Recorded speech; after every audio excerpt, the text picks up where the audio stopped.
Salut Lambert, Bonjour Yannick. je crois que nous sommes en live. Je ne sais Oui, pas si quelqu'un nous regarde. Je ne je sais sais pas pas, si quelqu'un a été informé qu'il y avait un live ce soir sur No Code France. alors tu veux Et, rigoler, mais je crois qu'il y a déjà 12 personnes qui sont là. C'est fou. c'est incroyable. Comment ils savent? Comment ils Vous ont voulez été vraiment informés nous que entendre me c'était parler demain? pendant 1 heure? Alors, j'ai hésité sur le titre. Ça aurait pu être Lambert et Yannick parlent pendant 1 heure. Vu le programme qu'on a prévu, ça pourrait se décrire comme ça, mais on a quand même été un peu plus précis en ajoutant le préfixe du cercle santé. Donc peut-être que ceux qui ont déjà vu des lives se sont dit que ce serait aussi merveilleux que les émissions précédentes. Ouais, Mais non, non. t'es sûr qu'on est tant que ça, hein? Moi, je vois un spectateur, hein. Alors je regarde peut-être pas le bon chiffre. Heu, ah ouais, oh bah ça drop. Oh 8. Oh bah ça y est, ils sont tous partis. Ah oui, donc c'est tu un live Twitch qui démarre et donc tu as des gens qui tombent. Qui sont automatiquement connectés peut-être. Mais non, je crois qu'on est 8. Mais enfin je sais pas, je suis pas expert, hein. Et il y a au moins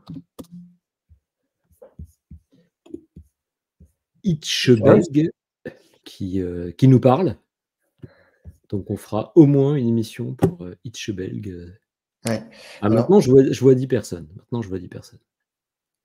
alors moi je vois 6. Donc il va falloir qu'on drop un gros truc si on veut pas perdre les dernières personnes qui nous restent, parce qu'on était bien démarrés, mais on a tenu 2 minutes. Bon, ben on va tâcher de devenir intéressant progressivement, hein. On va pas tout donner maintenant, mais au moins essayer de donner un petit peu au début, des petits biscuits pour que chacun se sente motivé. Alors on est où? On est sur No Code France, on est sur Twitch, donc il faut peut-être qu'on dise ce que c'est No Code France rapidement, si certains arrivent ici par hasard. Sachant que là, c'est dans le cadre de la semaine anniversaire de No Code France qu'on fait ce live justement. On s'est dit qu'on allait faire une petite émission spéciale. No Code France. Alors, qu'est-ce que c'est No Code France? Lambert, je pense que tu pourrais nous en parler pendant des heures, vu que tu fais partie de No Code France depuis sa création. Depuis sa création, j'ai même été membre du tout premier CA. C'est ça. Et c'était donc il y a 4 ans! Parce que comme j'hésitais entre 4 et 5, voilà, je me suis dit que tu ferais mieux que moi. Et donc Il y a 4 ans déjà. 4 ans déjà, ouais, ça commence, tu vois, ça commence à entrer à l'école, du coup, ça commence à être un peu plus, voilà, ça commence à bien parler, ça ça commence un petit peu à lire, tu vois? Ça c'est non, c'est bien, Oui. ça grandit. No Code France quitte la crèche pour entrer à l'école maternelle. Exactement. Oui, ça commence à lire, ça lit à 6 ans, ouais, je suis un peu décalé dans les Ouais, âges, mais ça dépend des enfants. Après, No Code France montre des signes de maturité précoce, hein, on peut le dire. exactement. Et donc, No Code France, c'est d'une part une communauté très large de plus de 15 000. 15 000 inscrits au Slack de No Code France. Et c'est aussi une association qui notamment anime ce Slack, mais qui mène de nombreuses autres actions pour valoriser le no-code les no-codeurs et no-codeuses.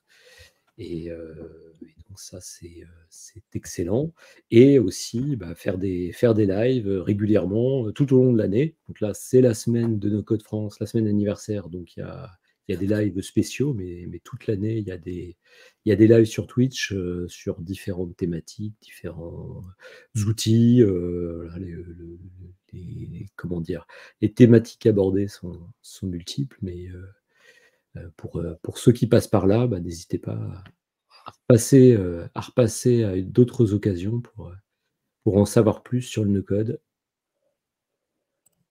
Maintenant qu'on a dit ça, il y a plein de choses à dire, hein, sur No Code France. On reviendra peut-être par la suite sur le sujet, mais rentrons un peu plus, pour l'instant dans le vif du live de ce soir. Donc, on est les représentants d'un cercle dédié à l'e-santé qui s'était créé quelque part au travers d'un premier live dans le cadre de la semaine anniversaire de No Code France il y a 1 an.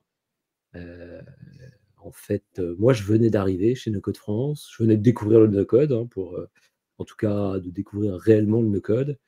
Et ça m'amène aussi à raconter la petite histoire. Pourquoi je me suis intéressé au no-code?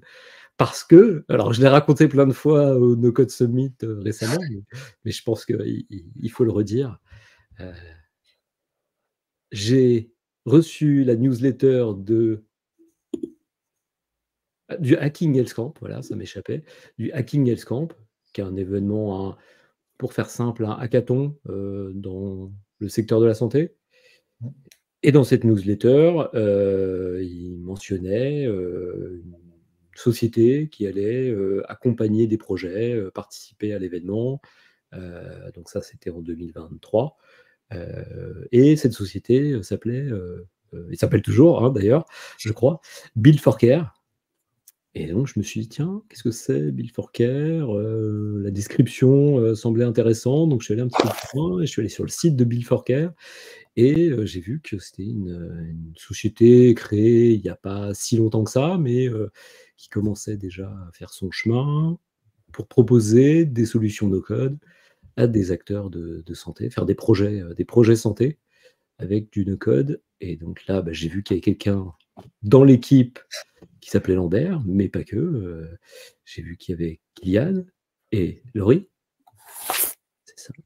Et ensuite, je suis allé voir ce que c'était le no-code, je suis allé voir ce que c'était No Code France, et c'est là que j'ai tendu le bras, et finalement, tout le reste est venu avec. Je suis rentré et j'y suis resté. Et donc, quelque part, indirectement, c'est Lambert qui m'a amené au no-code. C'est comme ça que je peux le raconter. Et donc, ce soir, il s'appelle Lambert, mais pas que. Ah oui, c'est Pierre qui... Ah, salut Pierre. Et oui, il faut que je pense à regarder ce que nous racontent nos auditeurs. C'est important.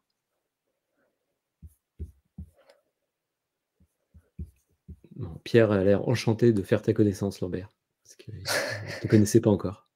En fait, c'est que tu as dit tout à l'heure, il y avait Lambert, mais pas que. Voilà. Ah. Je comprends pas toujours les blagues. Je comprends les miennes, ce qui est déjà pas mal. Les tiennes parfois, mais pas à chaque fois.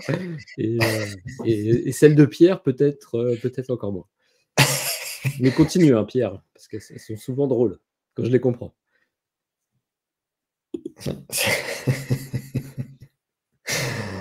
Pierre qui dit, c'est ça le streaming, faut écouter ce que tu dis. Ah oui, alors attends, on va bien faire les choses, on va afficher de temps en temps les blagues de Pierre. Ah oui, que tout le monde en profite, même ceux qui regardent, qui sont pas sur Twitch, et notamment ceux qui seront en train de regarder le replay. Parce que quand tu auras un replay sur YouTube, donc là, des millions de personnes potentiellement qui découvriront le replay de notre live pourront apprécier aussi les blagues de Pierre. Je reviens à ma tentative d'intro. Je racontais un peu ma vie, ce qui m'amenait à raconter un peu celle de Lambert, et ce qui m'amène au sujet de ce soir, en tout cas la manière dont on a préparé ce live. J'ai proposé à Lambert de nous raconter sa vie et celle de ses camarades de Build for Care, avec un angle qui est quand même un peu pro. Tu vas pas rentrer dans tous les détails personnels de chacun d'entre vous, mais tu vas peut-être pouvoir nous expliquer ce que c'est Build for Care, ce que vous faites, et donner quelques exemples concrets de projets, alors, en fonction de ce qui est possible de dévoiler comme information sur tes clients. Et qu'on se rende compte un petit peu ce que c'est le no-code en santé. C'est une sacrée question en fait que tu m'as posée. Et alors, au début, j'étais là: «Mais non, enfin, je ne veux pas parler de moi». Je me dis: «Ah, comme ça fait un peu, Ah oui. genre, je fais de la com gratuite». Et en fait, en y réfléchissant, je pense que ça a un intérêt parce que c'est une histoire qui s'est passée au sein du monde du no-code, francophone, et en fait, ça peut peut-être inspirer d'autres. Alors, je dis pas que je suis un influenceur, un inspirateur ou une sorte de messie, du sujet, mais c'est plus que, il y a plein de manières, en fait, d'entrer dans le no-code, alors dans le monde du no-code, et surtout le no-code, c'est un moyen, et c'était plutôt un moyen, en tout cas nous, c'est ça qui s'est passé, c'était un moyen de réaliser Mmh. une forme de rêve.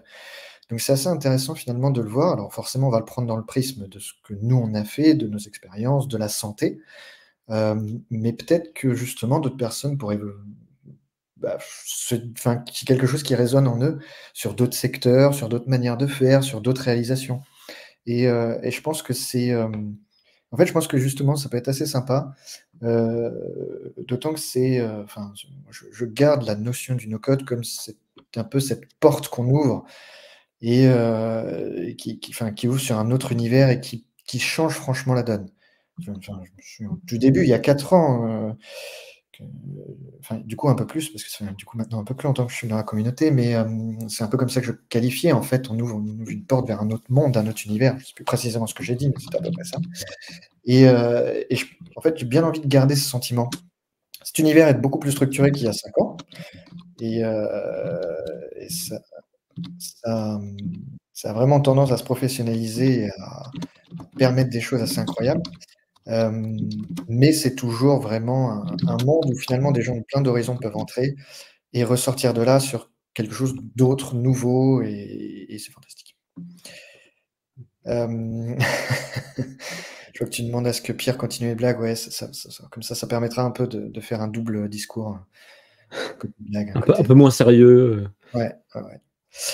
heu. Hem, Mais oui, quand on a préparé cette émission, effectivement, tu t'es montré un petit peu timide, à l'idée de parler de toi, parce que même si tu incarnes, enfin, tu représentes Bill Fourker, hein, là, c'est toi, seul qui t'exprime.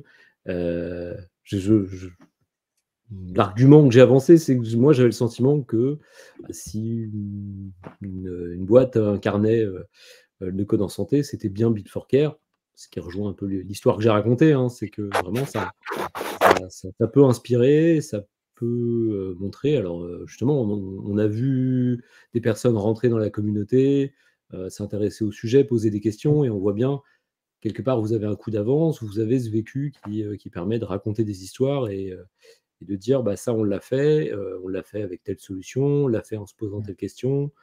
Et ça peut donner des envies, ou rassurer certains qui, se demandent ce qu'il peut faire, donc si on peut, au travers de ce live, contribuer à ça, ce sera tant mieux. Est-ce que mmh. tu as, comment dire, amorcé, des illustrations? Enfin, est-ce que tu sais amorcer des illustrations là de ce que vous faites, de but en blanc, ou est-ce qu'il faut que je te tire un peu les verres du nez? Alors, je t'avoue que ça, c'est peut-être un peu la chose, complexe, c'est que, nos apps, pour la plupart appartiennent à nos clients. Les apps que nous réalisons, plutôt de notre côté, ne sont pas tout à fait visibles, heu, pour des questions de faut imaginer que le moteur, en fait, il est à vide et que du coup, on n'a pas encore mis la carrosserie autour. Mmh. Donc je suis un petit peu, embêté, alors si, j'en ai un, bon, c'est pas le plus, fantastique, mais ça peut montrer quelque chose.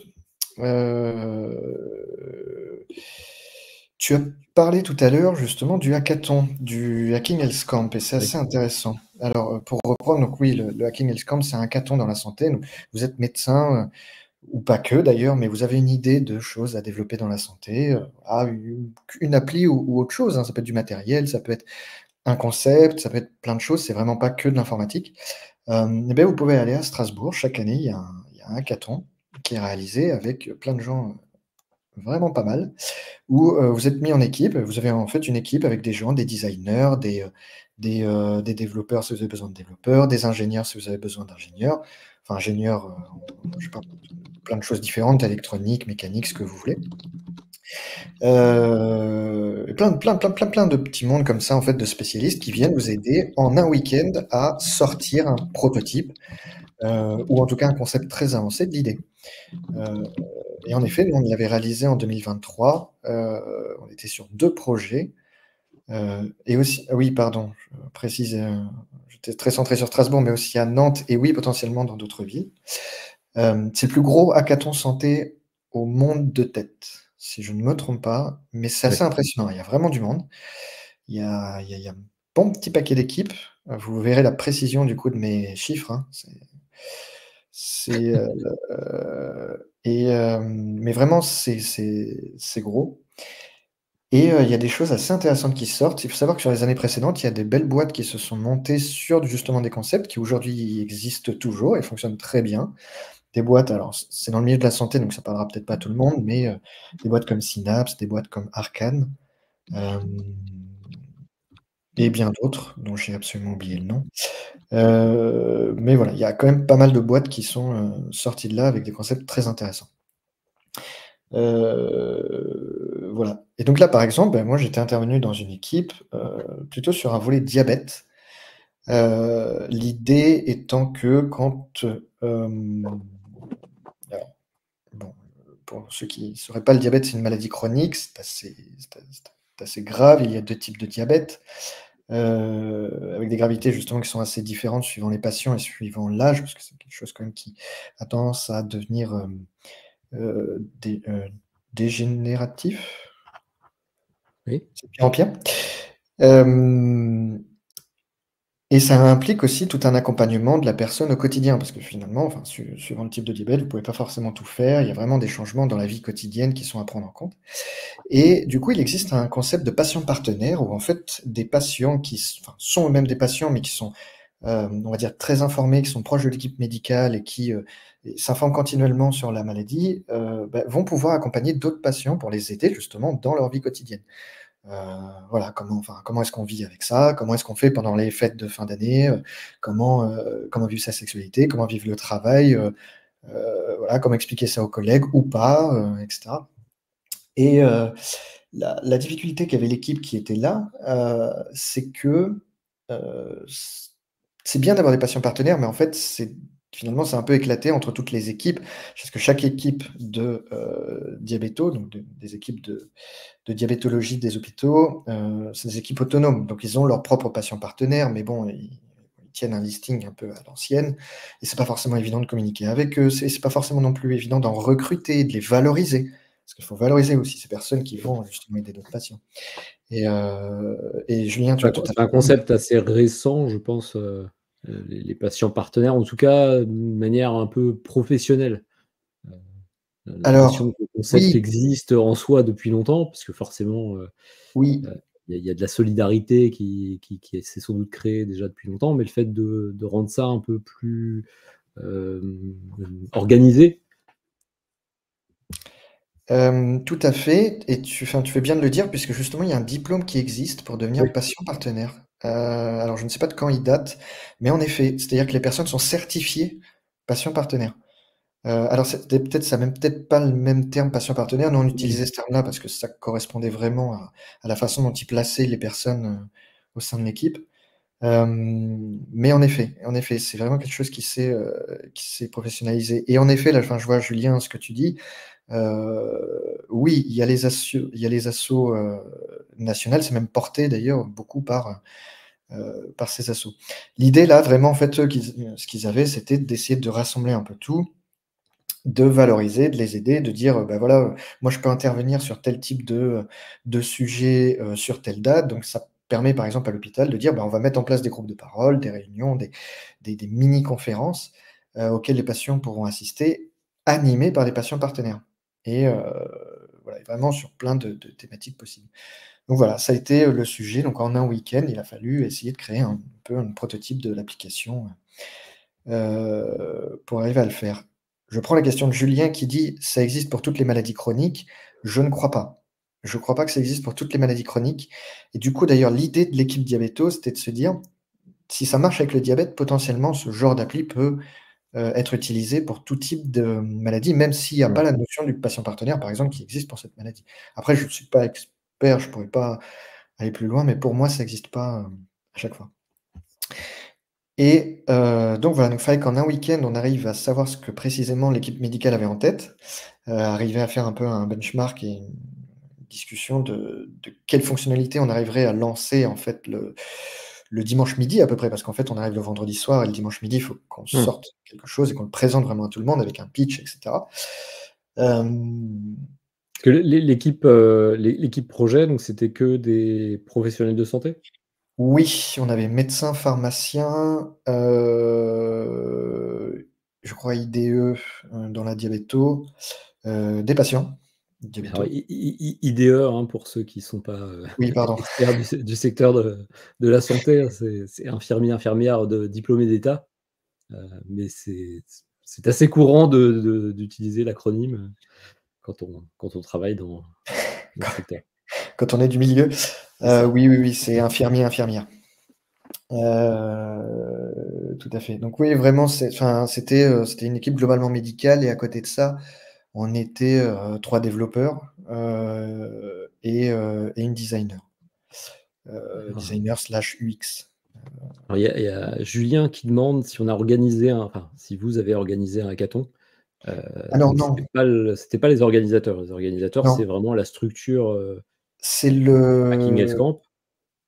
oui, mais c'est un nom spécifique, Oui, heu Hack Your je note Care pendant ou que je cherche sur sur Google. c'est pas Hack Your Care? Justement la newsletter dont je parlais au début, Alors, la newsletter, c'est Hack Your Care, Hack Your Care, on pourra le couper au montage et la boîte, c'est Health Factory. ah oui, que des anglicismes, vraiment c'est honteux, hein. Là Tu choqué, c'était je parlais que français. Et donc non, non, Pourquoi voilà, pas créer une boîte qui s'appelle Build for Care, quoi? C'est c'est vraiment, c'est c'est oui, c'est vrai, c'est pas faux, mais ça claque. Hem, donc non, non, c'est cette boîte qui organise. En fait, nous, on intervenait en tant que, hem, alors j'ai plus le terme exact, mais, enfin, déjà en tant que partenaire et accompagnant des équipes. C'est-à-dire on aidait les oui, équipes, de à le faire. de Heu, ouais, sachant que le principe du Hacking Health Camp, c'est de constituer des équipes. mmh, Donc des gens arrivent avec des idées, avec parfois une équipe déjà constituée et il y a des rendez-vous de préparation à cet mmh, événement qui permettent de convaincre, l'intérêt du projet et de réunir, des compétences autour de soi. Donc il oui, y a souvent besoin de compétences, techniques, numériques, pour pousser les projets. exactement et c'est vraiment faut imaginer qu'on a, alors un médecin, un infirmier ou globalement vraiment des professionnels de santé en entrée et qui doivent sortir de là en étant capables de pitcher leur idée. Donc vraiment, en fait, de convaincre les gens d'utiliser ce qu'ils ont, heu et en même temps d'avoir un prototype. Ça, c'est vraiment l'idéal, en sortie et et donc voilà, donc nous, on a fait justement une petite app. Alors, j'avoue qu'en plus, je n'ai même pas fait mes tests, je potentiellement, je peux montrer cette app puisqu'en fait, elle n'a pas donné, de suite.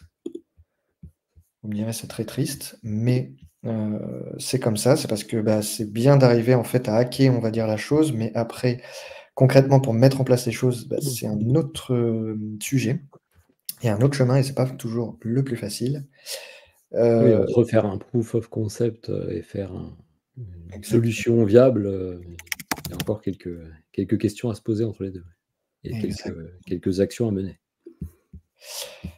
exactement et puis il faut arriver à convaincre beaucoup de parties prenantes, ce qui est aussi une partie toujours un peu complexe. Donc là, je vais te laisser un tout petit peu meubler le temps que je retrouve, la connexion. Eh bah, écoute, avec plaisir. On peut parler, un peu plus de No Code France, pour ceux qui auraient besoin d'en savoir plus. Évidemment, comme je le disais précédemment, mais certains sont arrivés en cours de route, il y a d'autres lives prévus dans la semaine, donc il faut regarder le programme. Alors je pense qu'il a été partagé notamment sur LinkedIn pour ceux qui font partie de la communauté, partagé sur Slack dans le canal général. Il y a de nombreuses, alors je dis de nombreuses, mais j'ai vu qu'il y en avait de nombreuses, j'ai pas forcément encore vu tout le programme, mais je vais essayer de suivre, sachant que ça a commencé hier, en tout cas, il y avait un live spécial hier avec les membres du CA, qui participaient à un quiz, animé par Raphaël et Sam, et genre j'ai pas pu tout voir, mais j'ai vu une bonne partie et c'était assez réussi, assez fun. Donc dans ces lives, justement, il y a des lives un peu plus sérieux, des lives un peu plus fun. Donc chacun y trouve son compte. Tu as ta liste de sujets. Oui, oui, Pierre me rappelle que j'ai une liste de sujets, mais oui, je l'ai devant les yeux, Pierre, mais je fais semblant en fait d'improviser. C'est pour montrer que je maîtrise parfaitement l'art d'animer les émissions sur Twitch, et de mémoire que je ressors les éléments de langage fournis par nos grands maîtres du CA. Mais oui, effectivement, on a une petite checklist qui nous permet d'être cohérent aussi sur les messages qu'on partage. Sur un des éléments, il y a le Slack, il y a l'association. L'association, pour être adhérent, il y a un tout petit tarif pour adhérer qui est de 20 euros. Donc, de mon point de vue, c'est pour un an, c'est quand même largement récompensé par tout ce qu'apporte la communauté. Donc après, à chacun de voir s'il s'y retrouve. Mais vraiment, moi, quand j'ai rejoint la communauté, alors j'ai dû devenir adhérent parce que c'était une condition pour animer un live, mais je l'ai fait sans hésiter. Et donc effectivement, ça offre la possibilité ensuite de soi-même être animateur de live. Ça offre la possibilité de s'impliquer concrètement aussi, de façon générale, dans la vie de la communauté et de proposer des idées. C'est une communauté, une association où on peut contribuer la manière dont les choses évoluent. Je constate par moi-même depuis un an que justement tout le monde peut s'exprimer et que il y a des nouvelles actions qui sont menées, les suggestions sont prises en compte, donc c'est vivant. Donc, n'hésitez pas à franchir le pas, sachant qu'il y a prochainement un renouvellement du conseil d'administration. Donc il y aura un temps fort. Alors si vous venez d'être adhérent, vous ne pourrez pas vous présenter au CA, mais les plus anciens, sans forcément avoir besoin d'être là depuis des années, peuvent se présenter. Alors j'ai un doute à chaque fois sur l'ancienneté requise. Je crois que j'ai vu 6 mois tout à l'heure, mais pendant le quiz hier, il me semble avoir vu une autre réponse. Donc, oui, j'ai un doute aussi.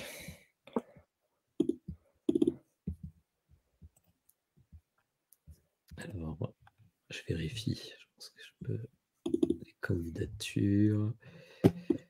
Et moi, je ne sais pas parler et lire en même temps. Donc, en fait, si j'essaye de lire, tout d'un coup, je me tais. Donc, si je suis censé meubler, c'est raté. Tu as bientôt terminé, Lambert Oui. J'essaie de vous faire un truc. J'essaie de vous faire un truc un peu pas trop mal, quoi, parce que sinon, voilà, mais ouais, non, en tout cas, on va pouvoir les tester. Ouais, c'est bon, ça fonctionne. C'est ça qui est assez fantastique, c'est quand on fait une app et que 6 mois plus tard, elle fonctionne encore, c'est quand même pas mal. Parfait. Donc parfait. Donc en effet, on peut tout à fait revenir à nos moutons, même si peut-être pour conclure sur No Code France, donc oui, tout à fait, hein, allez-y, c'est cool.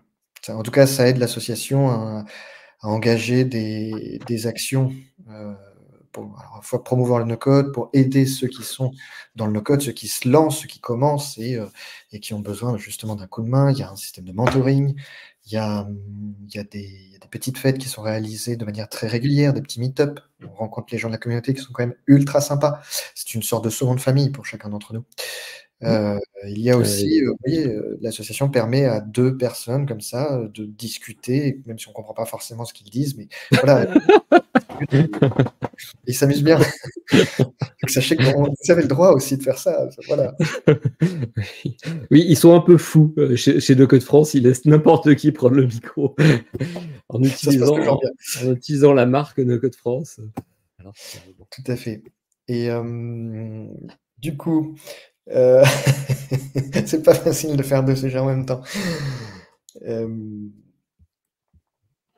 Alors que, Julien demandait, je oui. pense qu'il essayait de m'aider à meubler, Ah qui oui. j'étais. Je pense que c'était ça la question, parce Ouais, mais qu'effectivement Julien, ça casse en fait la question que je voulais garder pour un moment justement, c'était de rebalancer en fait vers Yannick et de dire: «Mais toi qui es-tu?» eh justement. bah, très, très bien, comme ça on garde la question pour plus tard. Garde la question Julien pour va devoir rester jusqu'au bout pour avoir la réponse. Ouais, désolé Julien, l'art du suspense, c'est important. c'est excellent. Et bah, à ce moment-là, est-ce que Public en délire, vous désirez voir justement ce que c'est une app créée en, même pas un week-end et et voilà, une app sur la santé, sur de la diabéto. Alors attends, je cherche comment on fait des bruitages, sur, StreamYard, pour pour la foule en délire. Et Alors je sais et et ah oui, il y a des musiques, on peut mettre des musiques.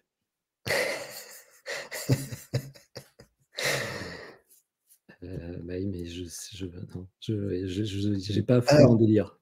on va faire un jeu, parce que je vois la question. Julien dit je peux pas mettre en valeur ce que dit Julien, non. Julien dit: «Quelle techno?» Donc ça va être un jeu. Le premier qui trouve, qui le met sur le chat, a droit à toute mon estime.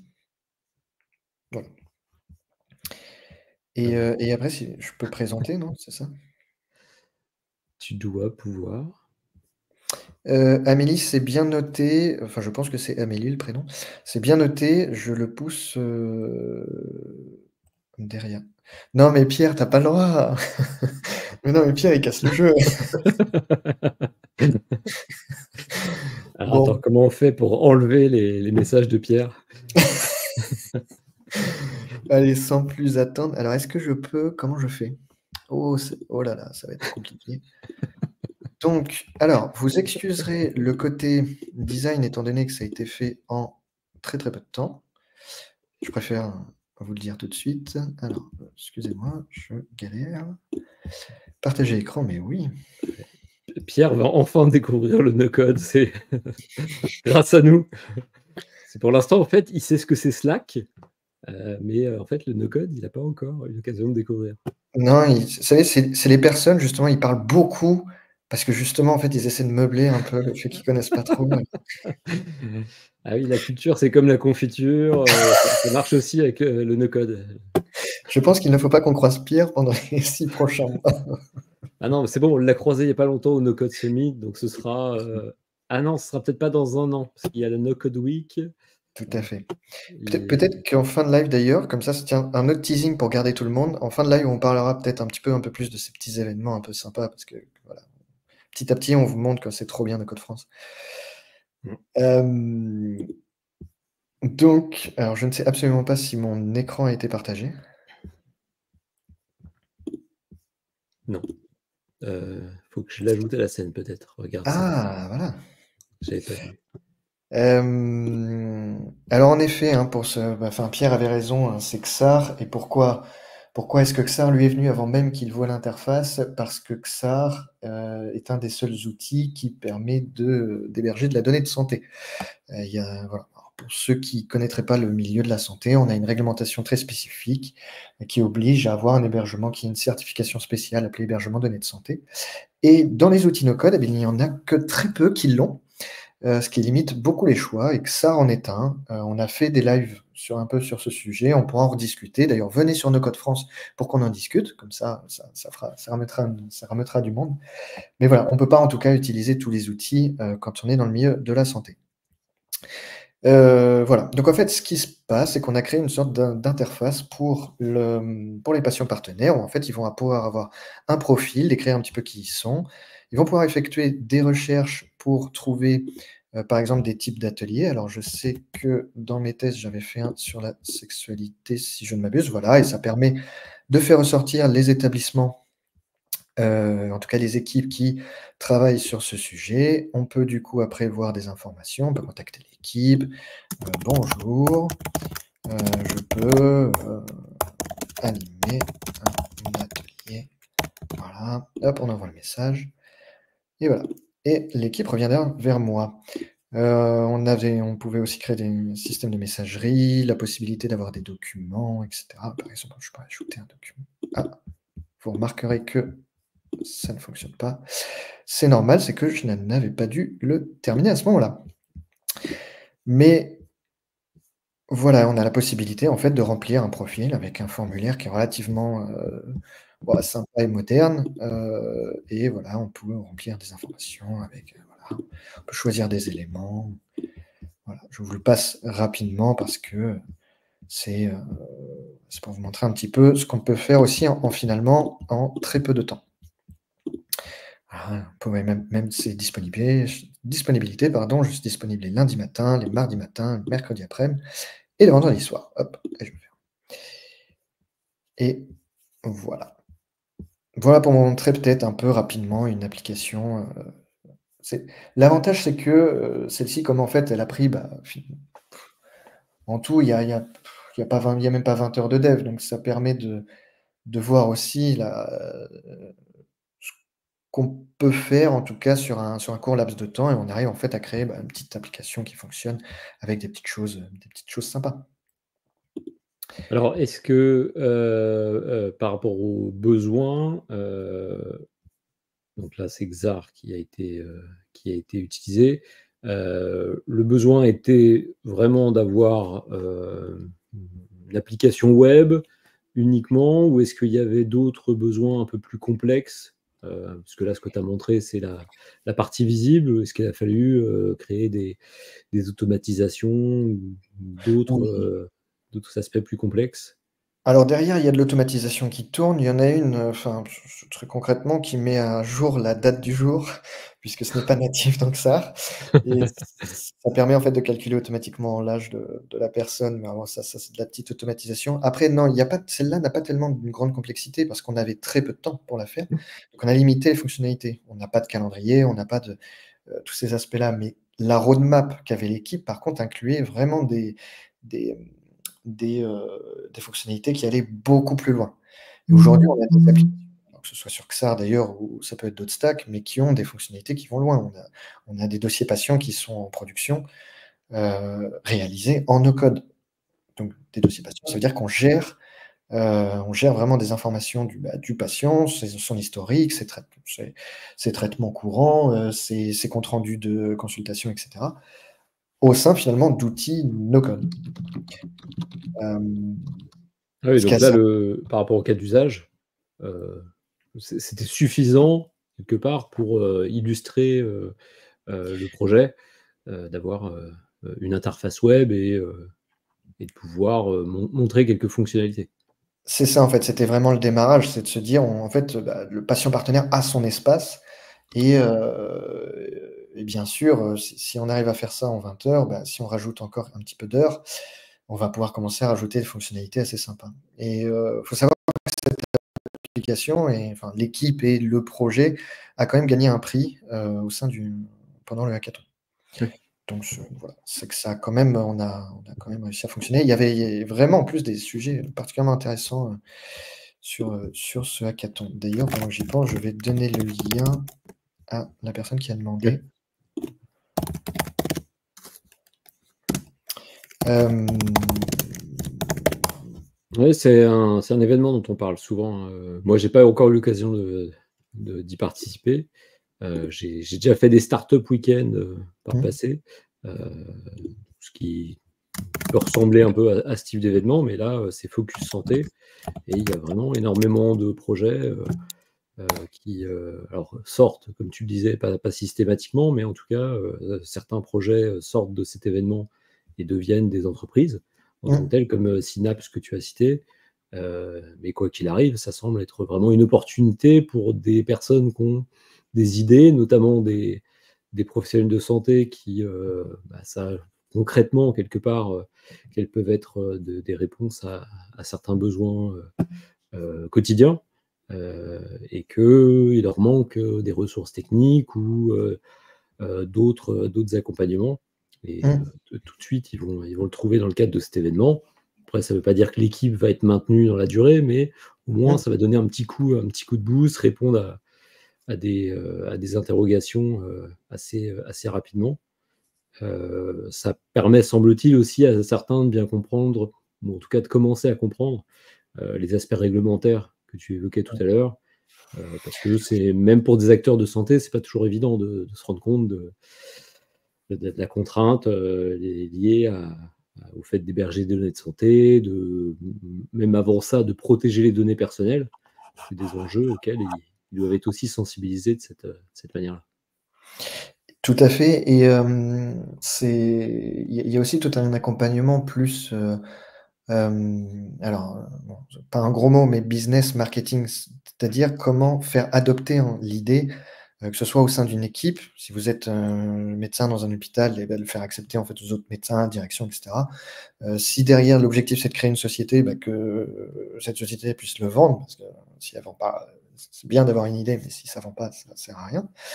Donc c'est vraiment un accompagnement qui est complet. Il y a création du prototype, il y a la réflexion de comment j'arrive justement à ce prototype, comment est-ce que, je vais vendre en fait ça? Enfin, c'est assez complet.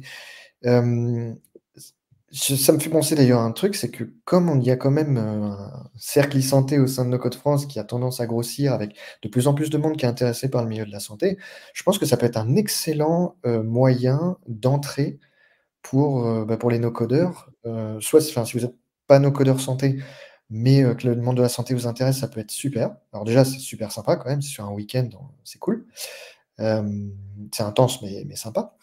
Heu, mais je pense, ouais, ça vous permettrait de découvrir le monde de la santé, de travailler sur un projet concret, parce qu'en fait, c'est ça le problème quand on veut découvrir quelque chose, si on n'a pas un sujet concret, on n'arrive pas à se mettre dedans. Là, c'est le cas, donc c'est super intéressant. Et puis même pour peut-être des no-codeurs, alors des gens qui sont dans la santé, mais heu, on va dire no-codeurs débutants, ça peut être l'occasion de tester et d'avancer, de monter en compétences. Donc ça peut être assez sympa et je pense que c'était la première année que le no-code entrait aussi. C'est d'où l'histoire du partenariat, parce que Oui. justement, il y avait cette idée de pouvoir sortir rapidement des prototypes. Et ça, ouais, ça avait un gros intérêt. Est-ce qu'il y a, dans le cadre du week-end, est-ce qu'il y a un accompagnement sur le modèle économique en tant que tel? Oui. Oui, oui, oui. Il y a pas mal d'anciens entrepreneurs du monde de la santé, qui justement, challenge un peu le côté modèle économique. Comment est-ce que vous allez faire concrètement? Oui, là, c'est bien, vous aurez 3 utilisateurs, mais demain, comment est-ce que vous allez faire? Comment vous allez payer le serveur? Comment vous allez, payer le développeur qui va continuer et cetera? Donc oui, oui, il y a c'est très global comme accompagnement, c'est pas mal fait. C'est même bien fait, je devrais dire. Hem Et du coup, c'est bien pour ça que l'année prochaine, Yannick va participer, n'est-ce pas? Que je le pistonnerai s'il faut. Si je peux, parce que c'est comment dire? Moi, je voudrais participer à des événements toutes les semaines, mais je me rends compte que c'est pas possible, donc faut se rendre. Alors je n'avais pas vu avant qu'il y ait le Hacking Camp à Nantes. En fait, j'ai découvert qu'il y avait cet événement le la veille, je crois. Peut-être que si j'avais su avant, peut-être que je me serais organisé pour y aller, parce que je suis de Rennes, oui, je précise pour les autres. Donc Rennes-Nantes, ça se fait assez bien. Rennes-Strasbourg, c'est déjà un peu plus un périple. Donc, oui, pour aller à Strasbourg, il faudrait quand même que je bloque du temps, que je trouve des moyens de transport, des logements. Et donc ça se fait pas comme ça. Tout à fait. Il y a une petite logistique à avoir, pour ce genre d'événement. Oui. Faut que Claire dit qu'il faut caler le hackathon à Paris, au milieu, c'est parfait. Oui, mais c'est Hem, mon projet pour un jour, faire une année que d'événements. En fait, tu déplaces d'événement en événement. c'est c'est pas mal. Ça doit être fatigant, mais c'est pas mal. Hem Et du coup, j'en profite, en fait, j'ai essayé de faire une mini transition, mais c'est pas forcément ma spécialité, mais pour savoir justement, mais qui es-tu Yannick? Puisqu'on a un peu parlé de moi, on a un peu parlé de Bill Farker, mais Ah ouais, moi justement on n'avait pas fini avec toi et Bill Forker. Je pense qu'il y avait encore plein de choses à dire. ouais, alors certes, mais je pense qu'il va falloir, replanifier un live si nos, 10 personnes qui nous écoutent sont toujours intéressées. Ah oui, mais tu vois, ça gonfle, donc là, tant que ça augmente, on reste connecté, hein. Je pense qu'il y a pas de live après, donc jusqu'au bout de la nuit s'il le faut, hein. Hem, Mais je peux répondre à ta moi je question, à votre question, puisque c'est Julien, d'abord qui a posé la question. C'est vrai que je me suis pas présenté au début de l'émission. C'est mon côté, très modeste, et quand on dit qu'on est modeste, du coup, on ne l'est plus, puisque puisqu'on met en avant, une qualité.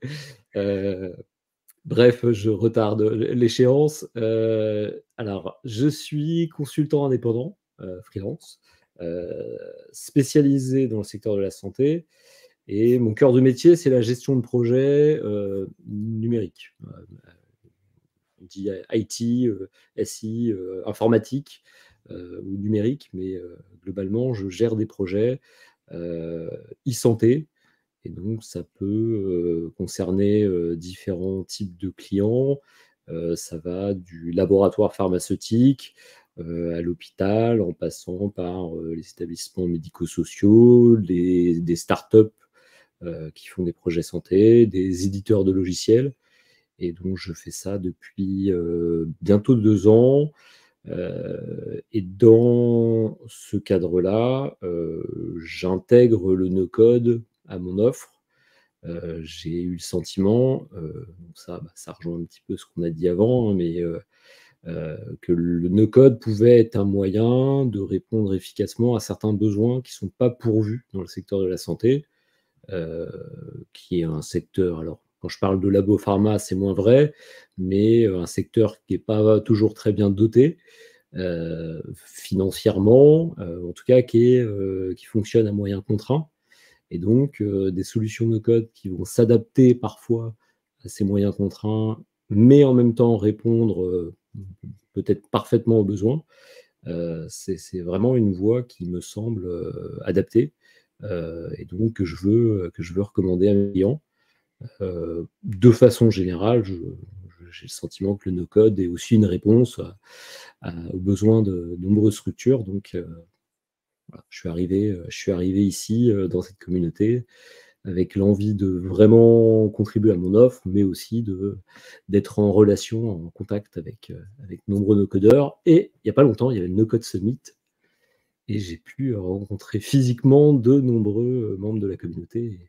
Et c'est l'occasion de redire à quel point j'étais ravi de le faire, parce que c'est bien de se parler, via Slack, ou quelquefois, via des lives Twitch, mais c'est encore mieux, hein, on peut le dire quand même, c'est encore mieux de se retrouver, physiquement, hein. Et voilà, salut à tous ceux que j'ai pu, enfin croiser. Alors c'est rigolo ce que tu dis parce que, au final, donc tu es dans la communauté depuis pas immensément longtemps, 1 mais du an, coup tu as donc pu je bah 1 an, 1 an, voilà, ouais, un peu plus d'1 an. et tu as pu rencontrer, des personnes au Code Summit. Alors faut savoir qu'en fait, moi de mon côté, donc ça fait entre 4 et 5 ans que je suis dans la communauté. Hem, Au total, j'ai dû rencontrer 6, 7 personnes physiquement de la communauté avant justement le Code Summit. Donc en fait, ça peut durer très longtemps. Ça peut durer très longtemps, mais en effet, je m'associe à Yannick, sur ce côté où c'était absolument génial de justement de pouvoir se voir. C'est pour tous ceux qui ne sont pas dans nos codes France, regardez comment c'est fantastique, comme on est à fond, quand on se voit, voilà, c'est enfin, on a l'air super heureux là avec Yannick. Bah, voilà. Ouais, et on était encore plus heureux au No Code Summit. Surtout à certains moments, du jour ou de la nuit. Absolument, absolument. Alors, faut préciser que le No Code Summit, pour ceux qui, pareil, qui découvrent un petit peu ces sujets, n'est pas organisé par No Code France, hein. C'est un événement qui est organisé par le SFNP, SFPN, j'ai pas toutes les lettres et pas dans le bon ordre. Donc, le syndicat français du No Code, Syndicat français des professionnels du no-code. professionnel du No Code. Voilà, il manquait une lettre. Euh, mais donc, No Code France était présent avec un stand, mais ne participe pas à l'organisation, mais aussi a été représenté pour certains ateliers. Il y a des événements. On a parlé à plusieurs reprises de No Code France. Bah, il y a Claire et Pierre parmi nous qui faisaient partie des speakers. Et de nombreux membres de l'association et ou de la communauté étaient présents dans les allées. Donc c'était une occasion aussi de retrouver tout le monde. Forcément, Paris, le côté un peu central, doit faciliter un petit peu cet aspect-là. Mais il y a plein d'autres événements comme les meet-up qui se font à Paris et en région. Il y en a notamment cette semaine et même Demain? précisément demain, oui, parce que c'est demain le jour anniversaire. Je pense que c'est Oui. ça le concept.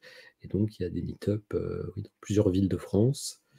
Pas à Rennes, hein. Je tiens à exprimer mon regret qu'il n'y ait pas encore de meet-up à Rennes, mais un jour j'aurai le temps et je m'en occuperai si c'est pas fait par quelqu'un d'autre. Exactement, exactement. Oui, et Claire a raison. Il faut bien préciser, il y en a un sur Nocodeville. Donc, pour oui, réunir tous ceux qui n'ont pas la chance d'avoir un meet-up dans leur ville, y compris ceux qui ne sont pas en France, puisque la communauté No Code France est une communauté internationale, puisqu'en fait, c'est une communauté francophone. C'est No Code France, mais c'est une communauté francophone. Donc, on a notamment un Belge qui est un membre du CA, donc quand même, c'est celui qui incarne le mieux la belgitude au sein de No Code France. J'ai eu l'occasion de rencontrer au No Code Summit. Et donc, je me perds dans mes pensées. Donc, il y a des Belges, il y en a sans doute d'autres que Vince, mais il y a aussi des Québécois, des Suisses, et aussi d'autres nombreux pays de la francophonie. Je pense à quelqu'un qui est en Afrique. Non, j'ai plus le pays en tête. L'Afrique n'est pas un pays, hein. C'est important de le rappeler. Mais je me souviens plus de quel pays il s'agit, mais il y a des francophones partout et ils sont tous les bienvenus parmi nous. il y en a absolument. Et pour préciser aussi, No Code Afrique du Sud, merci Claire. Je sais qu'il y a d'autres pays représentés. Je ne tenterai pas de citer tous les pays, parce qu'en plus, il y a aussi des gens qui vivent dans d'autres pays qui ne sont pas forcément francophones, mais qui eux sont francophones. Mais en effet, on a vraiment du monde tout autour du globe, c'est assez sympa. Et Claire précisait aussi, donc, vous pouvez le voir sur NoCodeville. Donc, NoCodeville, c'est le gazeur, comment on appelle ça? Espace virtuel, environnement virtuel? J'ai pas le mot là. Bureau virtuel? Virtuel. Virtuel. Quelque chose virtuel où enfin, vous incarnez un avatar, puis voilà, vous pouvez croiser les autres et on fait tous la fête ensemble en fait. Donc voilà, donc ça se passe en fait en ligne et dans la vie réelle pour ceux qui ont la chance d'être en ville. Le truc virtuel, voilà Pierre, merci.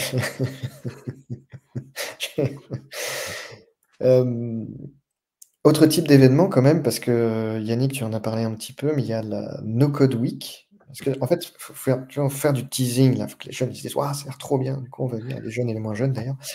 Il y a la No Code Week où pendant une semaine, des no-codeurs se retrouvent à un endroit, potentiellement, enfin, surtout en Europe, pour discuter no code et passer un bon moment ensemble. Et c'est absolument génial. Il y a eu de très belles destinations jusqu'ici. Pour les citer absolument dans le désordre, il y a eu Barcelone, il y a eu Milan, je crois, ou c'est Milan, c'est l'année prochaine. l'année prochaine, Milan. J'étais à Athènes, j'ai fait Athènes. Il y a Et eu en Lisbonne, Allemagne, c'était Francfort? Cologne. Cologne. Voilà. Là, c'était cette année, Cologne. Cette année, voilà, c'était Cologne et Il y a eu il y a eu au Lisbonne? Portugal aussi. Il y a eu Lisbonne, ouais. Ouais, je crois que tu les as tous cités, mais effectivement, Étouffé, étouffé. la prochaine No Code Week est à Milan, au mois Mmh. de mai 2025. Donc ça non plus, c'est pas organisé par No Code France, mais je pense qu'il y aura de nombreux représentants de No Code France qui seront présents. Alors sachant que c'est co-organisé par des figures de No Code France. Salut à Amandine, Alex, Stan, qui ont été rejoints, si mes souvenirs sont bons, par Sonia. Et donc, ils sont 4 à organiser cet événement. Ça a l'air d'être un travail considérable. Et je crois qu'ils ne font pas que ça dans la vie. Donc, c'est vraiment impressionnant de réussir à construire de tels événements. Donc, pour moi, ce sera le premier l'année prochaine. Hein. J'ai pris mon billet. Tu vas à Et, Milan? alors, je ne sais pas comment je vais à Milan, mais je vais à Milan. Je ne sais pas où je dors à Milan, mais je vais à Milan. C'est très bien. Non, c'est vraiment sympa. Ouais.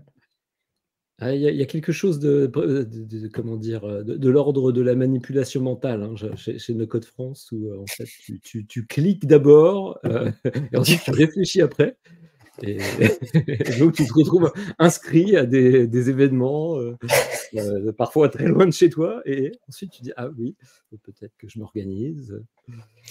Et c'est pour ça qu'après, tu as les vétérans qui, eux, en fait, du coup, commencent par louer le logement et récupèrent tous ceux qui ne savent pas. Parce que, voilà, pour la petite histoire, Yannick était un de mes colocs pour le No Code Summit. On était 4, mais oui, mais comme tu disais, la logistique, il faut la prévoir. Ça peut être pas mal. Donc on parle beaucoup de tout et de rien au sujet de No Code, de No Code France, mais on peut peut-être revenir un petit peu sur notre sujet de prédilection, la santé, le No Code en santé.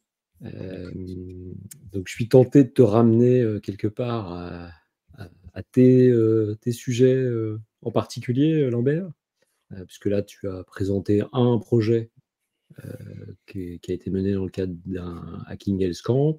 Mais évidemment, Build for Care, ça ne se résume pas à ça. Vous avez des missions. Alors justement, c'est peut-être ça la question, qu'est-ce que vous faites comme prestation Mmh. dans le cadre de Build for Care? Hem, alors peut-être pour remonter d'un cran, à base, Big 4 Care, c'est 3 personnes. Enfin, je crois que oui, tu l'avais dit, tu as même cité les prénoms et c'est très bien. C'est 3 personnes qui ont 3 profils, différents. Heu, Laurie est une ancienne, directrice d'établissement, Kylian est un développeur e-santé pur jus, développeur dans le monde de la santé, et moi, j'ai plutôt un profil consultant avec un petit peu d'ARS, d'agence régionale de santé dans le sang. Hem, En fait, on est 3 profils, du coup, différents qui n'ont pas forcément, la même finalité, mais qui se sont rendus compte du même problème. Dans le monde, en tout cas, de l'informatique hospitalière. Hem, Nous, on avait quand même un grand problème, c'est que les solutions, alors, même si on cite à la limite, chacun, Laurie, son problème, en tant que personnel de la direction, c'est que si elle prend une solution, sur étagère, elle va le payer 100. Sauf que derrière, le scope qui va répondre, ça va être peut-être que 60, 50, 60, 70. Donc ça veut dire qu'il reste un scope fonctionnel qui n'est pas répondu. Et la solution ne répond pas à 100 des besoins. Donc ça lui pose un problème. Kylian, lui, en tant que développeur, c'était de se dire, bah, lui, il fournit finalement une solution sur étagère et arriver à l'améliorer, c'est pas toujours facile. C'est pas facile de faire du personnalisé et du coup, en fait, il voit bien qu'il satisfait pas finalement son client. Donc ça lui plaît pas forcément, à fond. Et moi, le consultant, ben, un peu entre les 2, à chercher des solutions, à essayer de satisfaire les directions en disant: «Bah, voilà, j'essaie de trouver un peu le meilleur équilibre», mais qui est, extrêmement complexe à trouver. Donc en fait, finalement, on était tous sur le même problème, on n'avait pas la même finalité vis-à-vis de ce problème, mais on avait tous le même problème. Donc, pour aller très vite, mais lorsque, au bout d'1 an de recherche, notamment juridique, on s'est rendu compte que le no-code pouvait entrer dans le milieu de la santé. notamment grâce à la certification HDS et à d'autres petits menus bricoles dont je vous passerai, l'examen. C'est là où on a réussi à se dire: «Bah, en fait, on pourrait finalement, répondre aux, 3 finalités». Un, ne construire que ce qu'il faut pour les professionnels de santé et pas plus. Vraiment, en fait, se concentrer sur le scope dont ils ont besoin. 2, arriver à personnaliser parfaitement ce scope et 3, du coup, avoir un tarif qui correspond finalement au scope dont les personnes ont besoin. Et c'est, enfin, pour nous, c'est quand même une petite révolution. En tout cas, quand on s'est rendu compte que c'était possible, en fait, la discussion qu'on a eue, c'est: «Bon, bah, on y va», finalement. Parce qu'à la base, on discutait entre nous parce qu'on avait ce diagnostic, mais il y avait pas du tout une idée peut-être de créer une boîte, mais en fait, c'est parti de là. Et on a monté cette entreprise aussi parce qu'on a eu un 1er projet. Comme je parlais tout à l'heure, à propos du Hacking Health Camp, c'est bien de travailler finalement très concrètement sur un projet, au moins c'est ça qui lance. Et j'ai envie de dire même l'idée initiale de savoir si c'était possible, elle est partie d'un projet. J'ai un client qui avait besoin d'un dossier patient spécifique pour une prise en charge spécifique sur des patients spécifiques, mais c'est une petite équipe, enfin ils sont, enfin voilà, ils sont 4 personnes à temps plein plus plein de médecins libéraux, mais c'est petit. Et quand on a fait faire des devis aux éditeurs qui, eux, ont des solutions sur étagère, bah, logiquement, en fait, les tarifs sont très élevés, mais très élevés. Et c'est normal, les éditeurs, ils peuvent pas, ils font pas du sur mesure, ils peuvent pas créer un tout petit truc comme ça, enfin, c'est pas leur scope et c'est tout à fait normal. Mais du coup, il y avait un vrai trou dans la raquette. Donc on s'est retrouvé avec des devis de, environ 150 000 € à peu près tous, et même des éditeurs qui ont dit: «On n'y va pas». Mmh. Et du coup, une équipe qui n'avait absolument pas ce budget et qui, bah, qui savait pas quoi faire en fait et qui du coup trouvait pas de solution. Donc comme en même temps, j'avais commencé à découvrir un petit peu le monde du no-code, pour d'autres sujets, qui m'ont d'ailleurs été totalement abandonnés, je me suis dit: «Bah, justement, il faut creuser». Donc on a mis 1 an vraiment à creuser tout ça, à vérifier en fonction de ce dont avait besoin l'équipe, ce que pouvaient faire les outils no-code à l'époque, parce que ça a beaucoup bougé aussi, et le côté surtout, réglementaire. Et au bout du compte, vous vous en doutez, on s'en est rendu compte, enfin on a pu prouver que c'était faisable et on est parti de là. Ça a été notre premier projet, il est toujours en prod d'ailleurs, il fonctionne toujours. On l'améliore d'ailleurs toujours et là, Ah voilà, oui. c'était le début d'une grande aventure.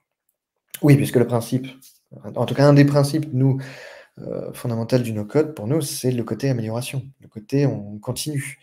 On laisse pas un logiciel, dans un état, on continue à l'améliorer. Ah oui, donc en termes de prestations par rapport à ma question initiale, donc là, c'était Oui, vraiment c'est de super, la tu bien de la répondu. con de la construction de solutions, de A à Z et la maintenance qui suit Ouais. En sur fait, la durée. on va dire, on a 3 grands domaines. Donc on a l'aspect, building qui est celui de donc oui, de construire des solutions sur mesure, heu, dont le client est propriétaire. Heu, mais voilà, on construit, on a une maintenance, on peut l'améliorer. Que ce soit donc un établissement de santé, un médecin qui veut lancer son propre logiciel ou même des startups qui ont besoin d'un logiciel dans le milieu de la santé ou autre, hein, on a d'autres exemples. On a aussi une grosse activité conseil. Donc, alors, un peu comme toi finalement Yannick, c'est du conseil, SI, dans la santé. Voilà, par exemple, prestation de responsable des systèmes d'information externalisés, des choses comme ça, ou prestation de conseil ou très orientée en numérique en santé. Et on a un dernier aspect qui est celui de, plutôt proposer cette fois des outils sur étagère, nous de notre côté. Donc ça, c'est en cours de développement, mais on va commencer à proposer des solutions, on va dire, on a un socle commun que les clients peuvent accéder, par abonnement. Ah, il y a un truc qui a d'accord. Oui, je me Oui, suis dit oui, qu'on non, pouvait peut-être, c'est gentil. partager Hem, votre site. En plus, la charte graphique, les comment dire? Les personnages, qui vous représentent, sont quand même assez réussis et je pense qu'il y a eu une mise à jour depuis la dernière fois que je suis venu sur votre site, donc en plus, je découvre en même temps que tout le monde, je pense. c'est possible, c'est peut-être un petit peu Ouais, les je sais mises à pas, j'ai jour. l'impression que ouais, qu'il y a des nouveaux dessins, donc rien que pour aller, rien qu'aller sur le site, c'est déjà une partie du voyage. On voit nos petits avatars, ouais. Et ouais, tout à fait. Et oui, du coup, pour clôturer sur la partie, de ce qu'on propose, on va bientôt proposer des applications par abonnement avec toujours cette possibilité de les personnaliser, à la demande du client. Voilà globalement un petit peu, pour nos prestations. On travaille beaucoup aussi sur des sujets d'interopérabilité qui est un vaste sujet en santé. Je précise, ce Ouais, sont des vrais avis, hein, voilà. ah donc je m'attarde pas sur cette partie, Ah non, tu peux. Non, non, mais parce que non, on est vraiment allé chercher des vrais enfin, on a vraiment demandé à nos clients de mettre des avis. D'ailleurs, il faudrait peut-être qu'on en redemande d'autres, on mette à jour. ah oui.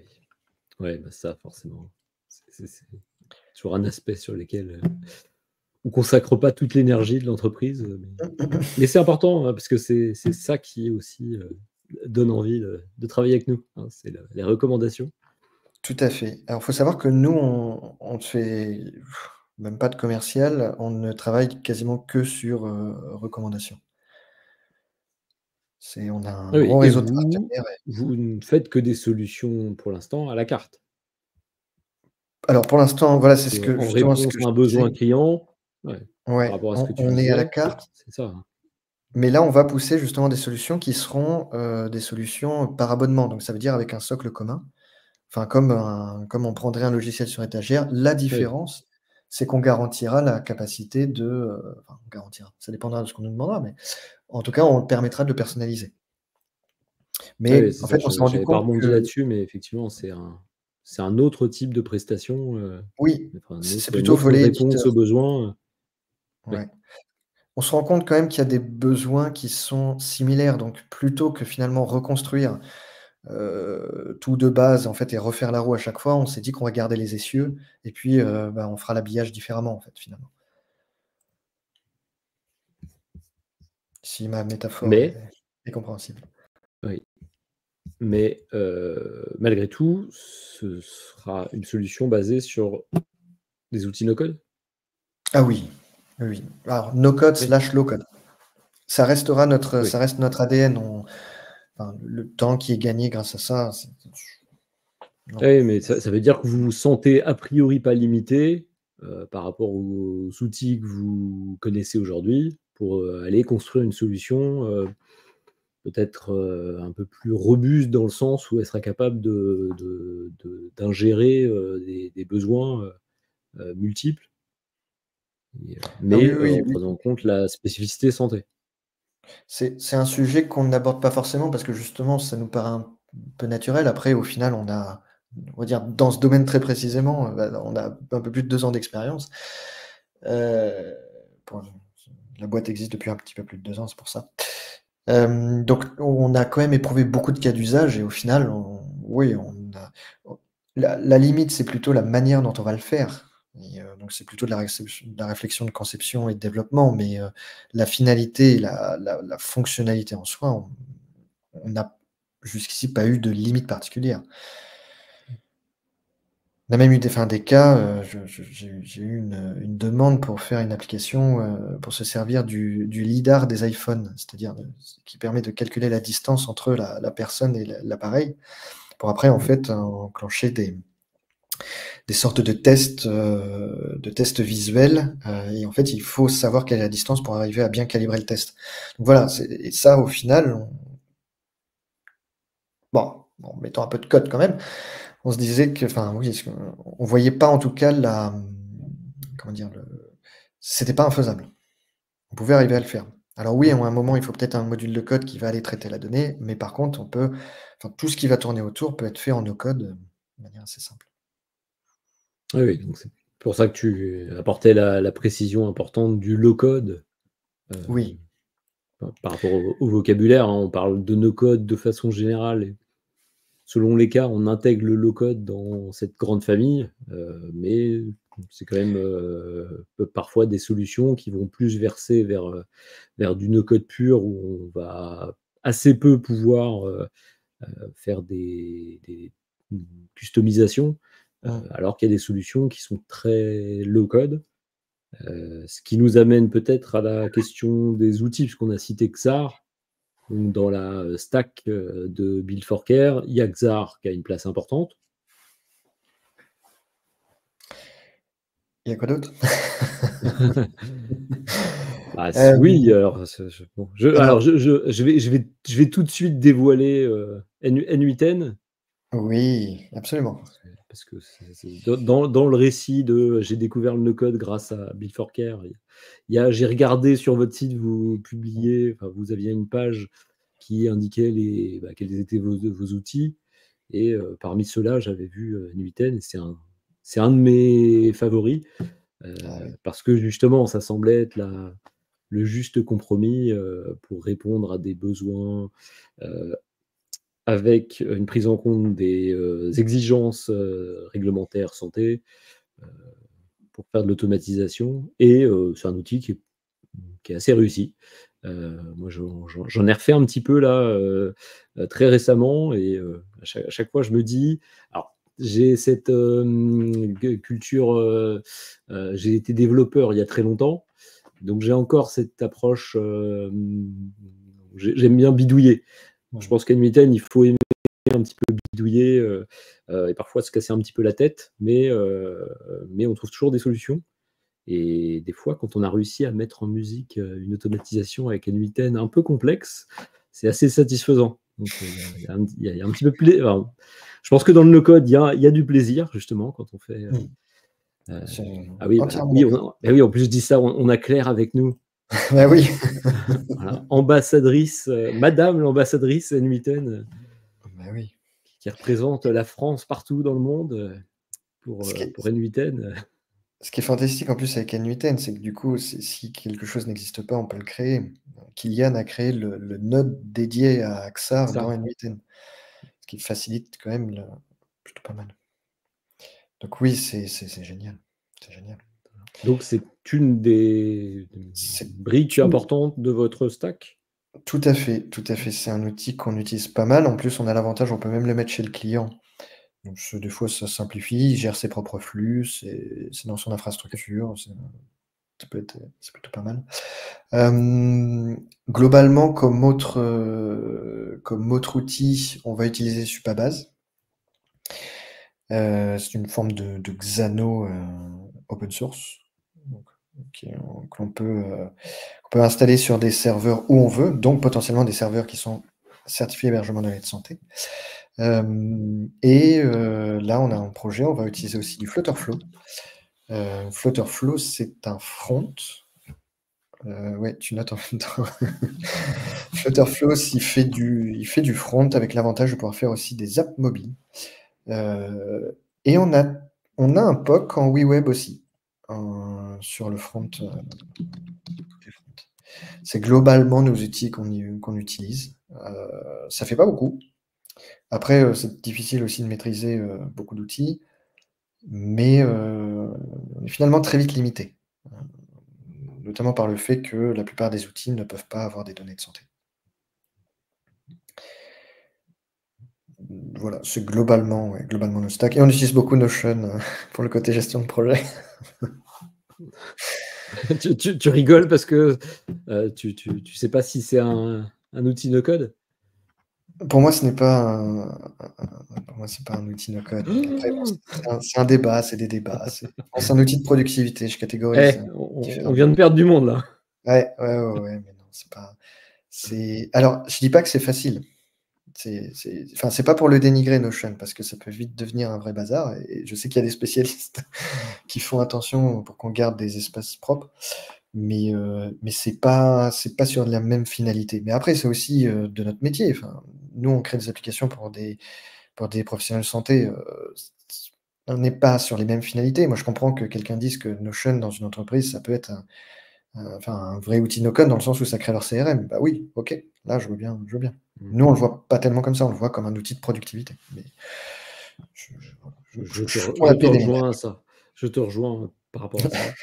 Hem et je sais même pas si c'est un outil de productivité. En tout cas, pour moi, c'est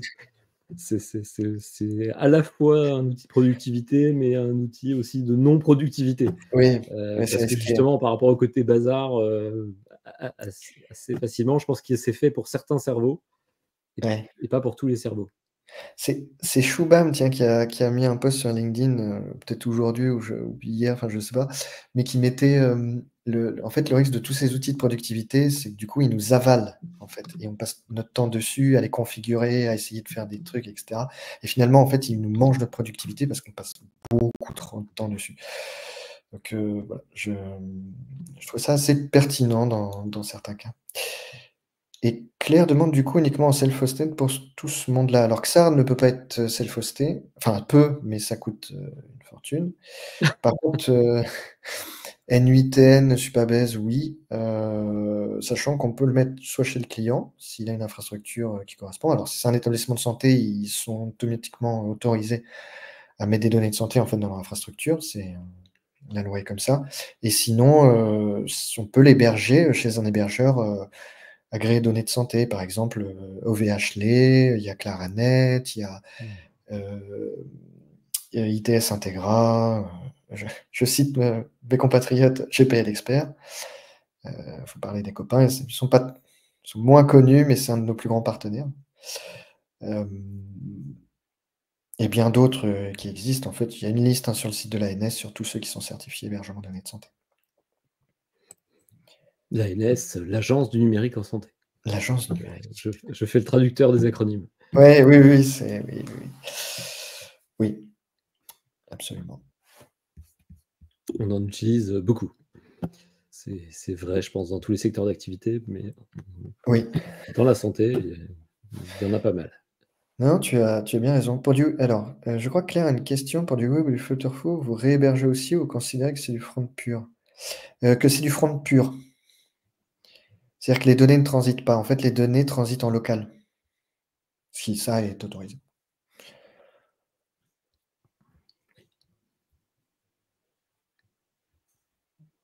Ça répond à ta question?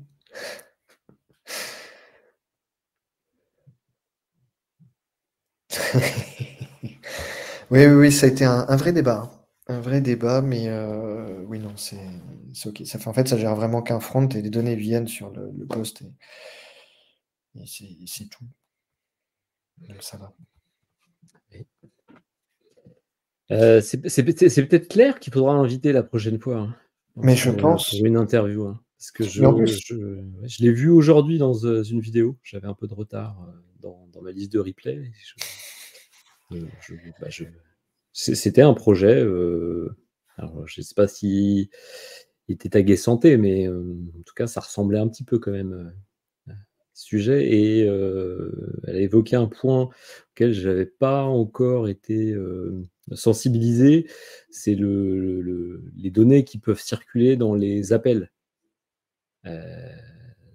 Si on appelle une URL, un lien avec en paramètre des données, évidemment, il faut que ces données ne soient pas des données personnelles, idéalement, et encore moins des données de santé. Donc, si on commence à vouloir imbriquer plusieurs solutions, ça peut poser la question. Alors, j'essaie en parlant, de me rappeler exactement de ce que Claire a dit, mais tu nous préciseras, Claire, quand on t'interviewera pour la prochaine, peut-être, pour le prochain live du Cercle e-Santé. Carrément. C'était... Ouais. Bon, elle confirme que c'était ça l'idée, mais ouais, j'ai trouvé que c'était un point à retenir, parce que j'avais pas forcément, faute d'avoir été confronté à la situation, parce que pour l'instant, je suis encore un bébé no codeur. Hein, je pense que c'est un vrai point d'attention, parce que des fois, on va être focus sur la solution en elle-même, est-ce qu'elle respecte le cahier des charges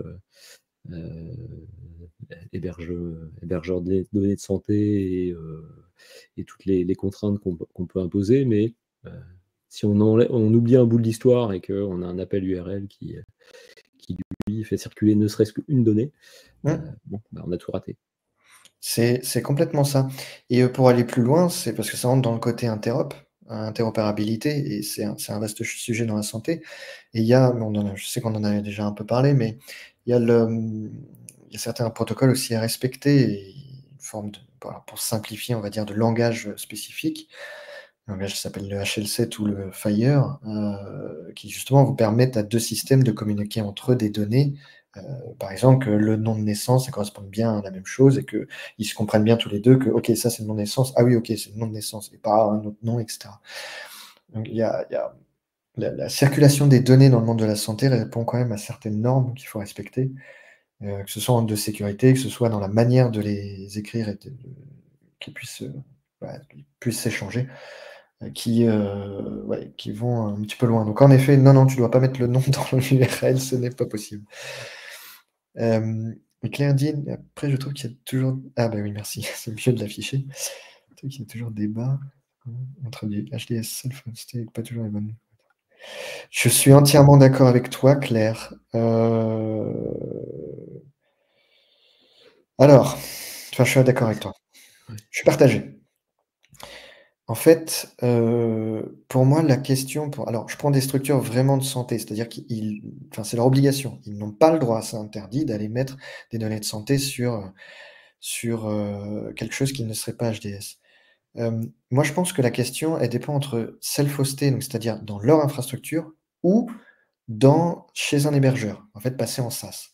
Moi, je pense que le débat, il est vraiment là. Et aujourd'hui, dans des structures plus petites, c'est ça la question qui vient. Si un établissement de santé, pour lui, la question, c'est de ne pas répondre à la norme HDS, non, c'est dangereux, ça.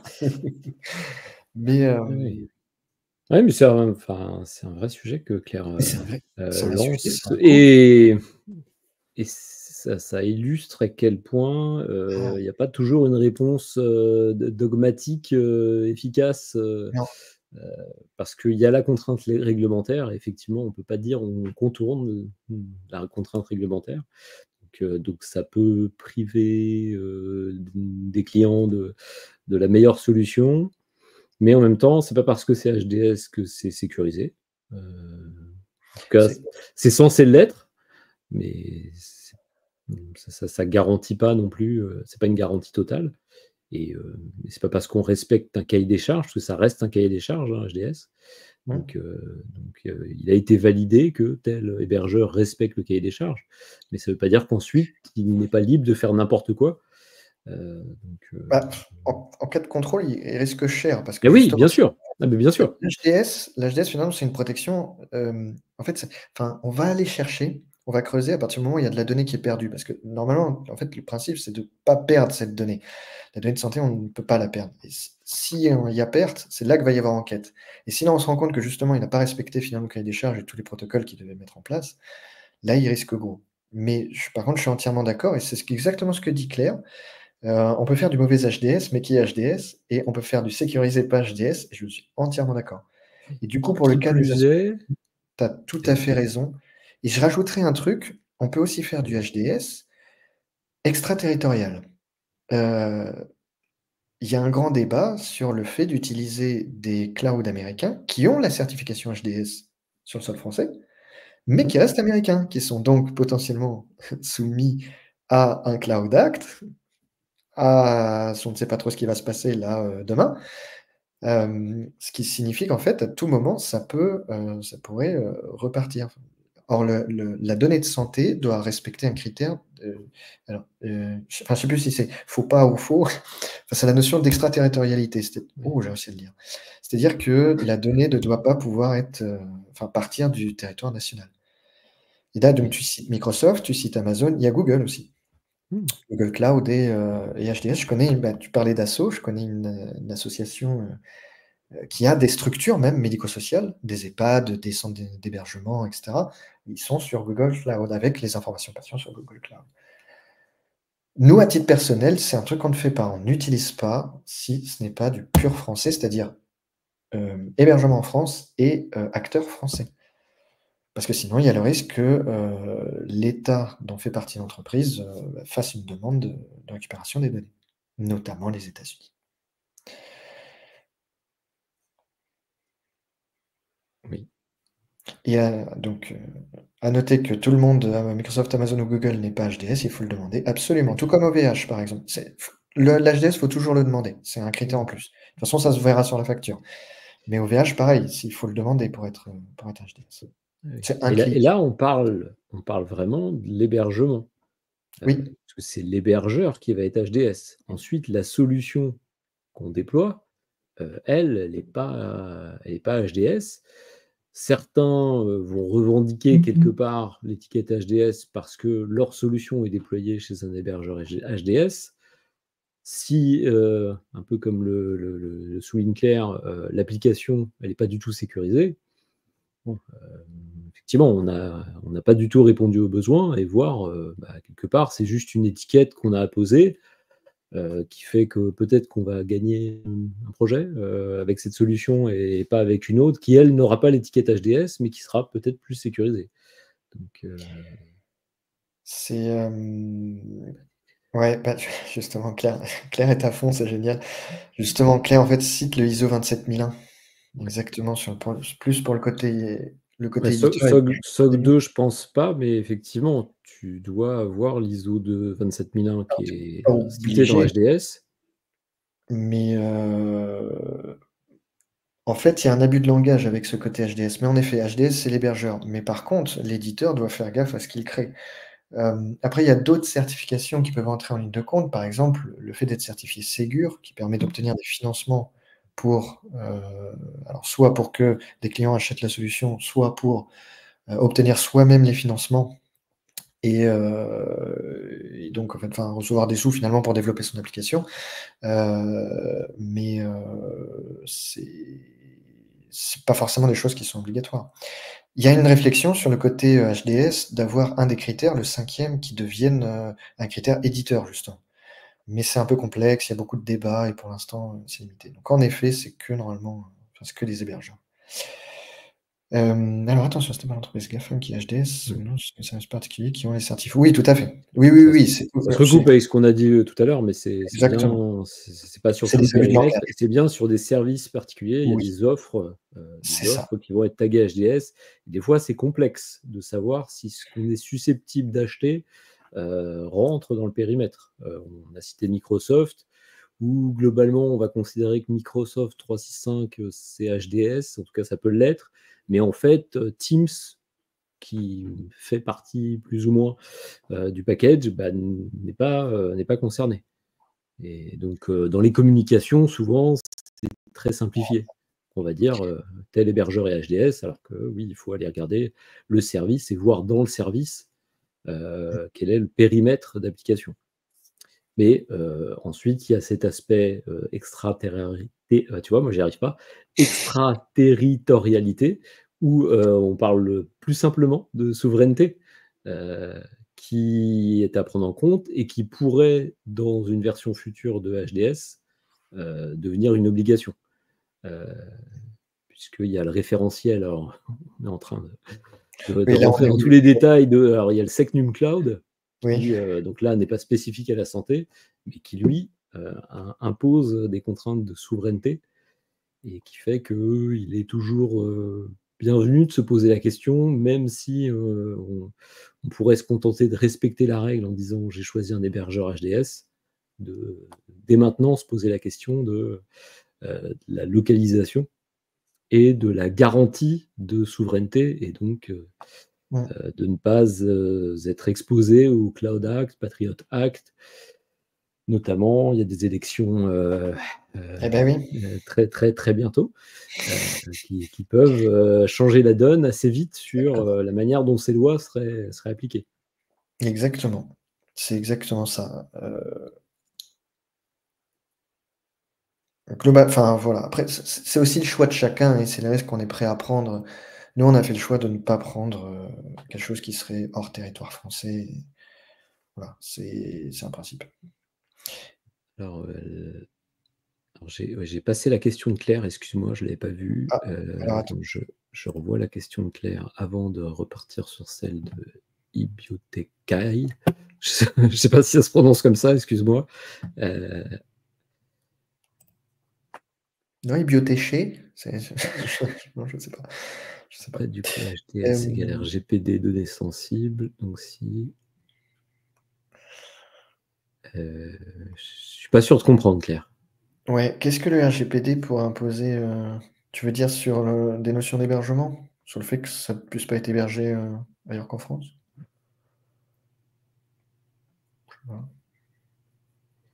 Ah oui, c'était peut-être en réaction et à la niveau de sécurité. Ah non, sécurité. Ouais. Ah oui, quoi qu'il arrive, oui. Si, il y a le RGPD. oui, alors il y a Alors, le problème du terme sécurité, en fait, c'est qu'il veut dire plusieurs choses.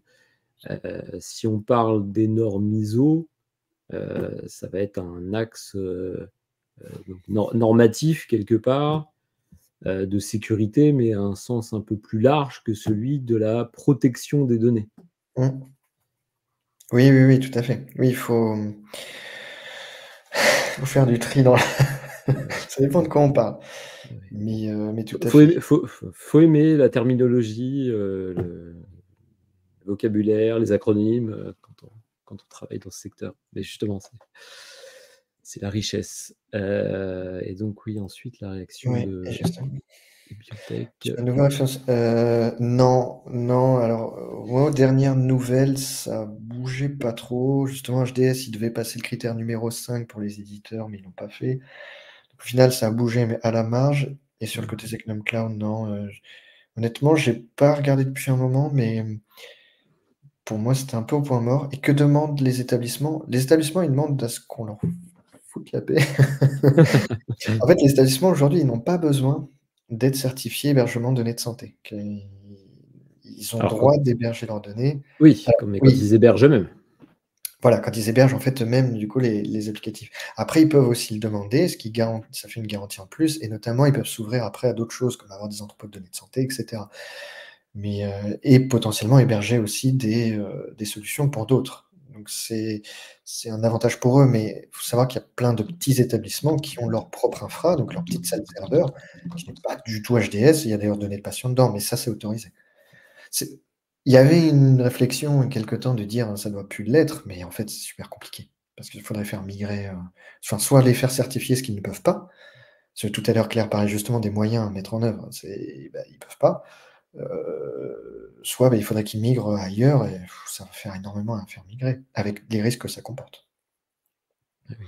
Alors, après, il y a ce que demandent les établissements et ce que demandent les DSI ou RSSI. Parce que forcément, la réponse va pas être la même selon l'acteur qu'on sollicite. Effectivement, le directeur de l'établissement, il veut qu'on lui foute la paix. Il veut que la solution, elle fonctionne et que les professionnels de santé ne lui cassent pas les pieds. Mais il voudrait aussi que le DSI lui casse pas les pieds.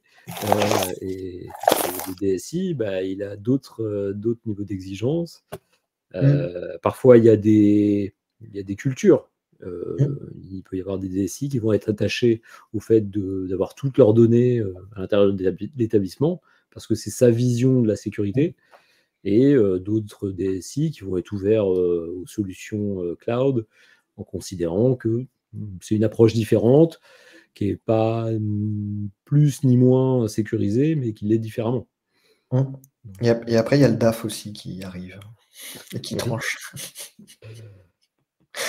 Mais c'est exactement ça. C'est bien de parler de cette notion de culture parce que c'est exactement ça dans ce milieu. Enfin, comme j'ai envie de dire dans n'importe quelle boîte, enfin dans n'importe quel secteur, mais il y a plusieurs cultures. Celui qui va vouloir de l'hybride, celui qui va vouloir du cloud, celui qui va vouloir de tout chez lui. Il y a très varié. la culture et il y a le pouvoir que Il y a le chacun pouvoir. va avoir au sein de l'établissement. Tout à fait. Je pense qu'il y a des DSI qui peuvent vraiment avoir une autonomie sur les choix et d'autres qui vont devoir un peu se plier à d'autres exigences. Donc c'est pas le même regard. Donc c'est pas facile, je pense, d'avoir des réponses Non. homogènes, universelles. Alors c'est peut-être justement un des intérêts et en même temps une des complexités du secteur de la santé, c'est que c'est pas du tout un système étatique qui décide pour tout le monde. Il y a une volonté d'harmoniser. On a parlé de l'agence du numérique en santé, c'est un moyen d'essayer d'harmoniser, notamment en ce qui concerne l'interopérabilité, des normes comme HDS, mais il y a encore une liberté d'action et de choix de solutions dans les établissements. Ce qui fait qu'il n'y a pas un seul DPI, il n'y a pas un seul logiciel qui répond à tout le monde. Les pratiques ne sont pas les mêmes. C'est exactement ça. Et en fait, c'est là aussi toute une partie du job. Alors, nous, particulièrement qu'on a, mais là, j'ai envie de dire aussi nos codeurs, parce qu'on peut l'étendre. On parle de la santé, mais on peut l'étendre à n'importe quel secteur. On pourrait très bien faire du souverain sur d'autres secteurs. Et en fait, nous, on a justement des débats avec nos clients de dire, OK, il il y a plusieurs possibilités et on essaie de trouver ce qui correspond le mieux avec les coûts que ça engendre. Mais on part pas forcément d'un principe, ce sera du SaaS ou ce sera du on-premise. Non, faut voir par rapport au client. Il y a toujours cette part de sur-mesure finalement. Et Donc, c'est lui qui peut décider du risque qu'il souhaite prendre c'est exactement. par rapport aux aspects réglementaires qu'on évoquait. Mm. Tant qu'il reste dans le cadre de la loi, hein, mais il y a quand même toujours des zones grises où la loi n'est pas suffisamment tranchée sur certaines options qu'on peut prendre. Mais tout à fait. Puis de toute façon, en fait, le problème, il arrive quand justement il y a un problème. C'est là qu'on se met à soulever le tapis. Mais sinon, enfin, pour te dire clair, tu peux faire sans HDS si tu veux, hein, tant que tu n'es pas découverte, tout va bien. Hein. Après, si ça tombe. Et on te dénoncera, bien sûr. Et bien sûr, on te dénoncera. Voilà, forcément. et on dit, tout le monde dit au revoir à Pierre. Bonne nuit, Pierre. Bonne nuit, Pierre. Bon, c'est peut-être un rappel hein, qu'on a fait un live déjà très long. Hein,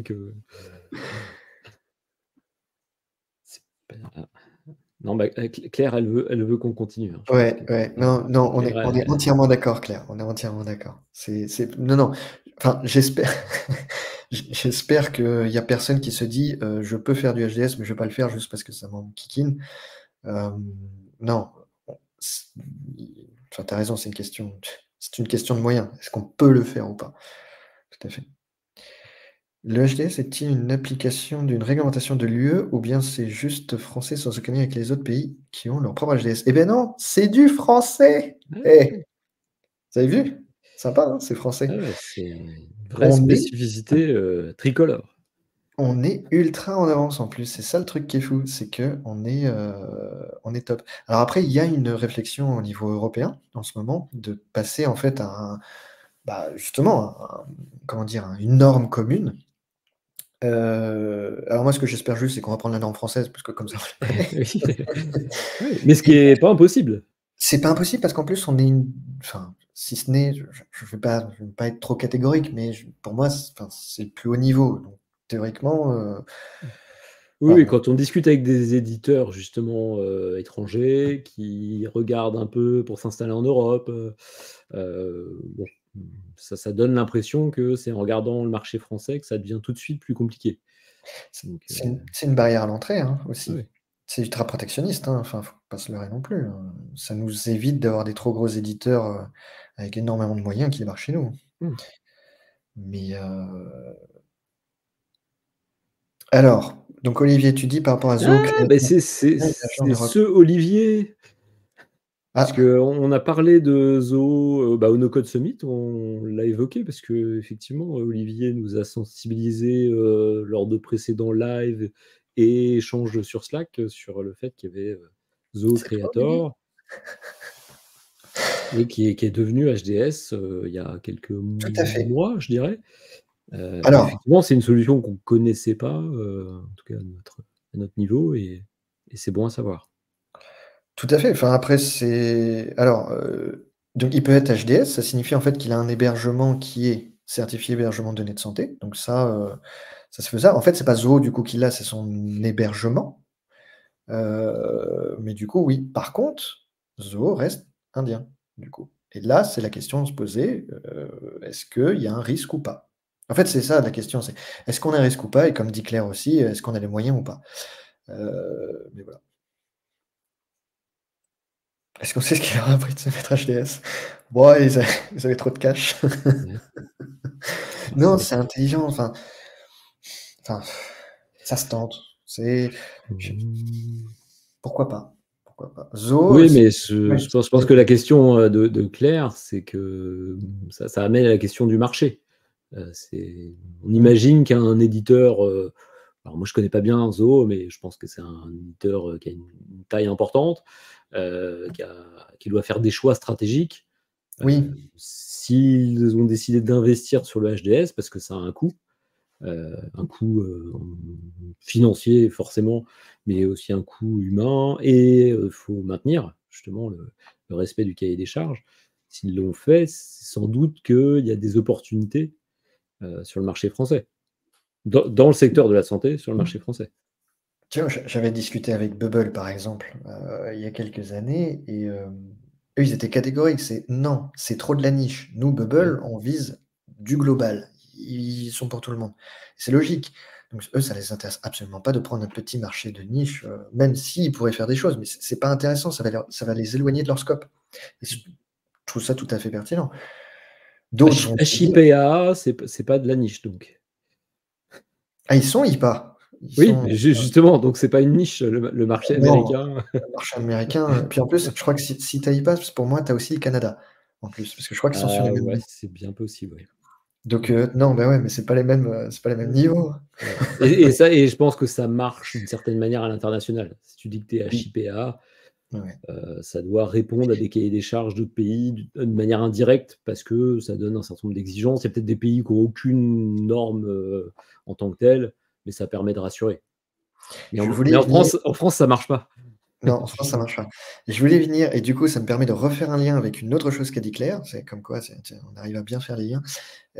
Pendant justement le Hacking Health Camp, il y a eu une présentation d'une idée où la personne voulait créer des bus, des sortes de bus médicaux. Alors, je crois que c'était au Togo, je crois, de tête.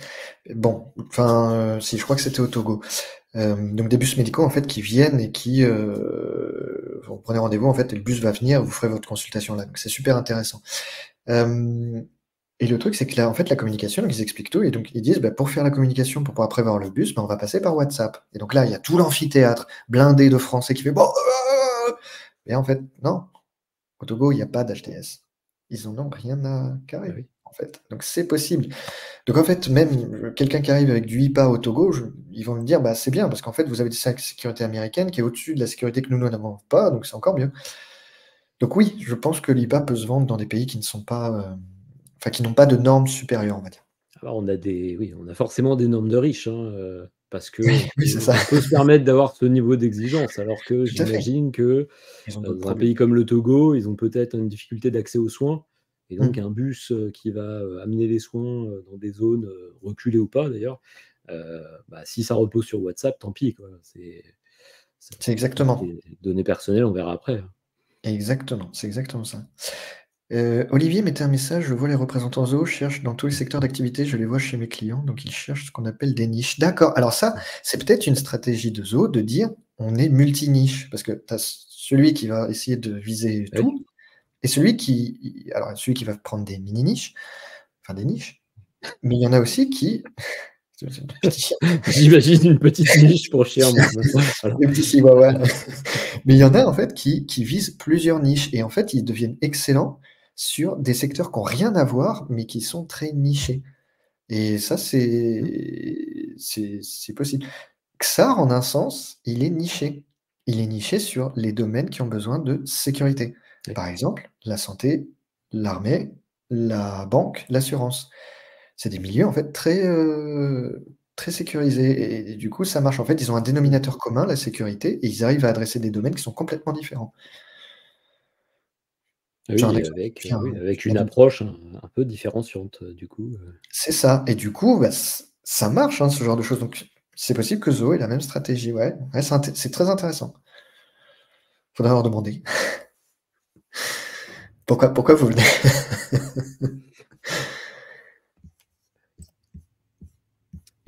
Bon. Bon, ça crée live, hein. Comme d'habitude, on a toujours plein de choses à raconter. Et en plus, si on a des questions dans le chat, ça nous donne un petit peu de matière. Je reviens un petit peu au sujet de départ. Est-ce que tu as tout dit sur Build for Care? Il me faudrait un jour de live. Non, je sais pas en fait, ça dépend aussi ce que vous voulez savoir, mais je pense que c'est déjà pas mal. Puis peut-être il faut garder un petit peu pour un autre moment. Je sais pas. Après, sur l'avenir, justement. À l'avenir. Est-ce que vous voyez, alors je sais pas, je vais pas vous demander, enfin, je vais pas te demander, je te vous vois pas. Je vais pas te demander des informations, stratégiques justement sur Bitfolker, mais est-ce que, pour l'instant, vous avez un bilan encourageant, et vous pensez que vous allez faire, justement du no-code en santé pendant encore de nombreuses années? Il semblerait, vu nos 2 premières années, qu'on est parti pour durer encore un petit moment, à embêter tout le monde. Donc non, non, nous, on est très contents de nos résultats, on fonctionne bien et la demande est croissante. Enfin, on a vraiment de plus en plus de boulot. Ça commence à percer, en fait. On le sent venir et on sent beaucoup de gens qui viennent nous voir, du coup, même sans, enfin, normalement, on passait par des partenaires, on expliquait et cetera. Là, on n'a plus trop besoin d'expliquer, ça vient vite. J'ai le sentiment qu'il y a quand même quelque chose qui est en train de se jouer, donc c'est super intéressant. Ça signifie aussi que du coup, il y a beaucoup de choses à faire, donc c'est bien si on est nombreux à le faire. Ah oui, alors ce qui m'amène à une question que je pense que je ne t'avais pas encore posée. Vous n'êtes que 3 ou il y a des salariés chez Bill Forker? Pour le moment, nous ne sommes que 3. Pour le moment, nous ne sommes que 3. C'est un sujet sur lequel il faudra qu'on se penche, sans doute un de ces jours. Oui, c'est toujours la question, c'est si on est en croissance, à un moment on peut plus Mmh. traiter toutes les demandes, donc est-ce qu'on refuse des demandes ou est-ce qu'on les Après, sous-traite? Parce que ça peut être ça. ça peut Ça être peut la être, sous-traitance voilà. et Je pense que dans la communauté, certains seraient peut-être ravis de proposer leurs services, mais aussi ça peut être de l'embauche, c'est un vrai sujet. Après, aucun de nous 3 n'avait fondé de boîte avec des salariés et cetera avant. ouais. Oui, on se clone, ouais, c'est une bonne idée ça. Mais je Alors sais pas si je c'est supporterais bosser avec des gens comme moi. et Claire ajoute la précision, mais il faut héberger son projet sur un système HDS. Donc tu as une solution no code de clonage, Claire? De ce que je comprends. Moi, je la connais pas, hein, j'ai pas vu passer il y a pas de canal qui a attiré mon attention récemment. Exactement. Donc faut créer le canal pour, clone, je sais pas comment ça peut s'appeler, Clone, ouais, domaine du oui, clonage. du clonage, bon, bah, voilà. Non, mais après, enfin, Mais ça, c'est un sujet, mais c'est un sujet de savoir quel, comment dire? Quel chemin tu veux prendre, oui, oui. qu'on soit tous alignés sur ce chemin et puis se dire aussi, bah, enfin, quelle est aussi un peu la limite. On n'est pas forcément à vouloir, créer une boîte immense, avec plein de monde, on l'appelle le canal clair. Alors c'est vrai que je commençais à me faire la remarque que, Pierre, est un clone de lui-même, puisqu'en fait il est trop nombreux pour être, une seule personne, mais que Claire, commence à lui ressembler un peu de ce point de vue-là. En fait, c'est des triplés ou quadruplés, en fait, à chaque fois. Voilà, il y a pas que il y a elles ont toutes le même prénom Claire, mais en fait, elles sont 4. Pierre, c'est pareil. Non, j'y crois pas. Je crois non. Ah ouais, non, vraiment, Claire, hein, bon, vu qu'on est là à s'adresser à toi, bravo pour tout ce que tu fais, hein, parce que Vous j'ai êtes combien? l'impression que tu es très active sur plein de sujets, du No Code for Good, du No Code France, et apparemment des missions aussi pour pouvoir, manger, et donc donc ambassadrice du Mitaine comme on l'a dit Mmh. tout à l'heure, je pense qu'elle ne s'ennuie pas. Mais ou alors, faut que tu nous donnes ta recette, hein, parce que, mmh, Bah, ça non, va intéresser du monde. voilà, elle nous l'a dit, hein, elle nous a dévoilé le secret du clonage. Mais Et elle en profite pour faire de la pub, pour, c'est Hamilton. bien, vas-y, Hamilton. vas-y, tu as droit. Ouais, mais c'est à Paris, c'est pas drôle.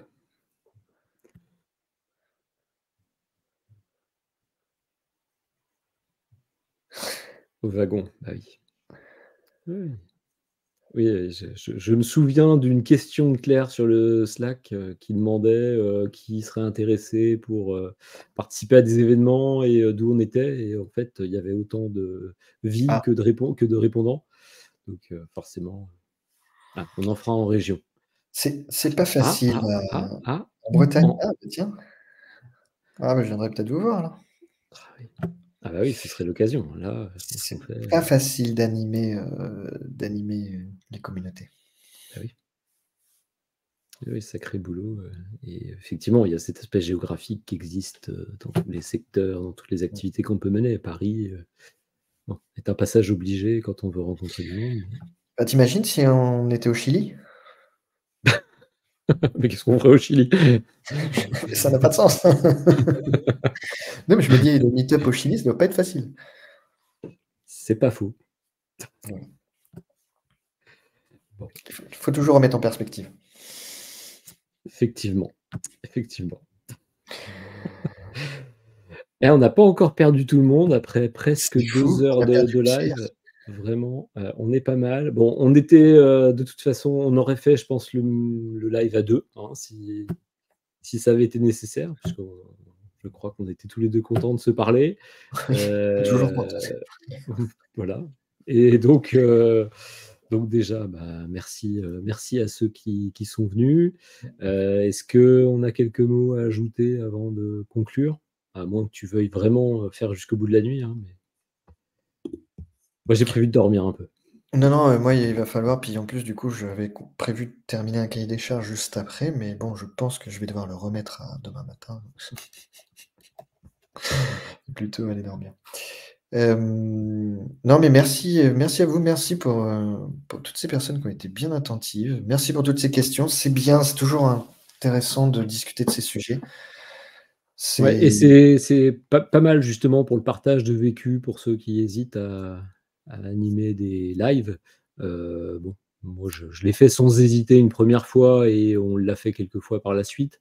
Mais je regrettais de pas assez être attentif au chat et d'être dans ce mode un peu d'interaction. Je pense que c'est vraiment sympa à vivre quand on arrive un peu plus à rebondir sur les questions. Donc ce qui peut nous projeter sur de futurs lives, parce que pour ceux qui ont essayé de suivre notre activité en tant que Cercle Santé, il y a eu une petite pause là après la rentrée où forcément on était tous repartis dans des tunnels. Donc on va essayer de maintenir un rythme. Je ne sais pas lequel, mais maintenir un rythme peut-être sur l'année prochaine. Pour continuer à discuter de ces sujets. Alors, on revient souvent sur les thématiques HDS, souveraineté, les contraintes réglementaires, mais petit à petit, je confirme que c'était un angle d'attaque intéressant de prendre Build for Care comme exemple, puisque ça nous amène à illustrer un peu plus concrètement quels peuvent être des projets no-code en santé, et donc qu'on puisse poursuivre dans cette voie-là. Ouais, peut-être que, un truc que je pourrais vous montrer peut-être dans quelques mois, c'est les solutions justement sur étagère, plus parce que les autres, c'est plus sensible, ça appartient à des clients, mais ça peut être peut-être plus ce genre de solution, pour vous montrer des cas concrets, Qu'on quoi. fasse un petit comment on appelle ça? Un build en live, Un build live. ouais, qu'on essaye de montrer un peu, parce que là, bon, tu as montré rapidement une solution, Oui, une petite. qui venait de Xar, mais peut-être montrer du Xar en direct, du N8N ou autre. Puis, Moi, je pense, j'aurais peut-être un petit peu plus de recul, maintenant que je commence un peu plus à mettre les mains dans le cambouis. ouais, ou sinon, c'est même de réfléchir avec des cas réels de personnes qui en auraient et qui justement auraient besoin d'aide pour avancer sur le sujet. Est-ce que c'est faisable? Comment on fait? Et cetera. Alors dans la limite bien sûr du live, puisque si quelqu'un veut monter sa boîte par exemple avec, du coup tout le monde voit tout. Mais ça peut se réfléchir sur certains cas d'usage, presque en co-développement, tous ensemble en live. Oui. Je m'emballe. Les idées ne manquent pas. Oui, Ce c'est ça. sera plus le temps, la capacité d'organiser, parce qu'après on avait Exactement. aussi évoqué le fait d'avoir des invités Oui, qui viennent parler de sujets comme quelqu'un de la CNIL, c'est oui. Claire qui nous l'avait recommandé. Et je pense que oui, on pourrait aller chercher des invités, mais pour l'instant, oui, ça demande forcément un peu de préparation à partir du moment où on vient chercher un acteur extérieur, mais bon, on va tâcher de se professionnaliser petit à petit et garder le mouvement. Et encore merci. Là, vraiment, on va arriver aux 2 heures. Je pense qu'on est pas mal. Encore une fois, adhérez, si vous le pouvez, à No Code France. En tout cas, profitez de tout ce que propose la communauté. Et essayez aussi de donner dans la communauté, parfois ne serait-ce que répondre à des questions. C'est très satisfaisant d'avoir aidé quelqu'un. C'est un moyen de se former. Et merci à tous, merci à No Code France de nous avoir hébergés. Si vous voulez encore de nous, on continuera. Avec plaisir. J'ai pas écrit de conclusion, donc je brode un peu, mais je crois qu'on peut s'arrêter là. Je regarde, on a encore 5 viewers. Je pense qu'il y a Claire et Olivier qui doivent tenir encore le coup. Pierre était parti en cours de route, mais c'est très bien si chacun arrive à trouver ne serait-ce qu'un petit bout. Et il y aura le replay, cette fois-ci, je tâcherai de le transférer pour qu'il soit sur YouTube. Eh bien, écoute, c'est parfait. Merci Lambert. Merci à toi Yannick. Et à très bientôt. Bonne nuit à tous.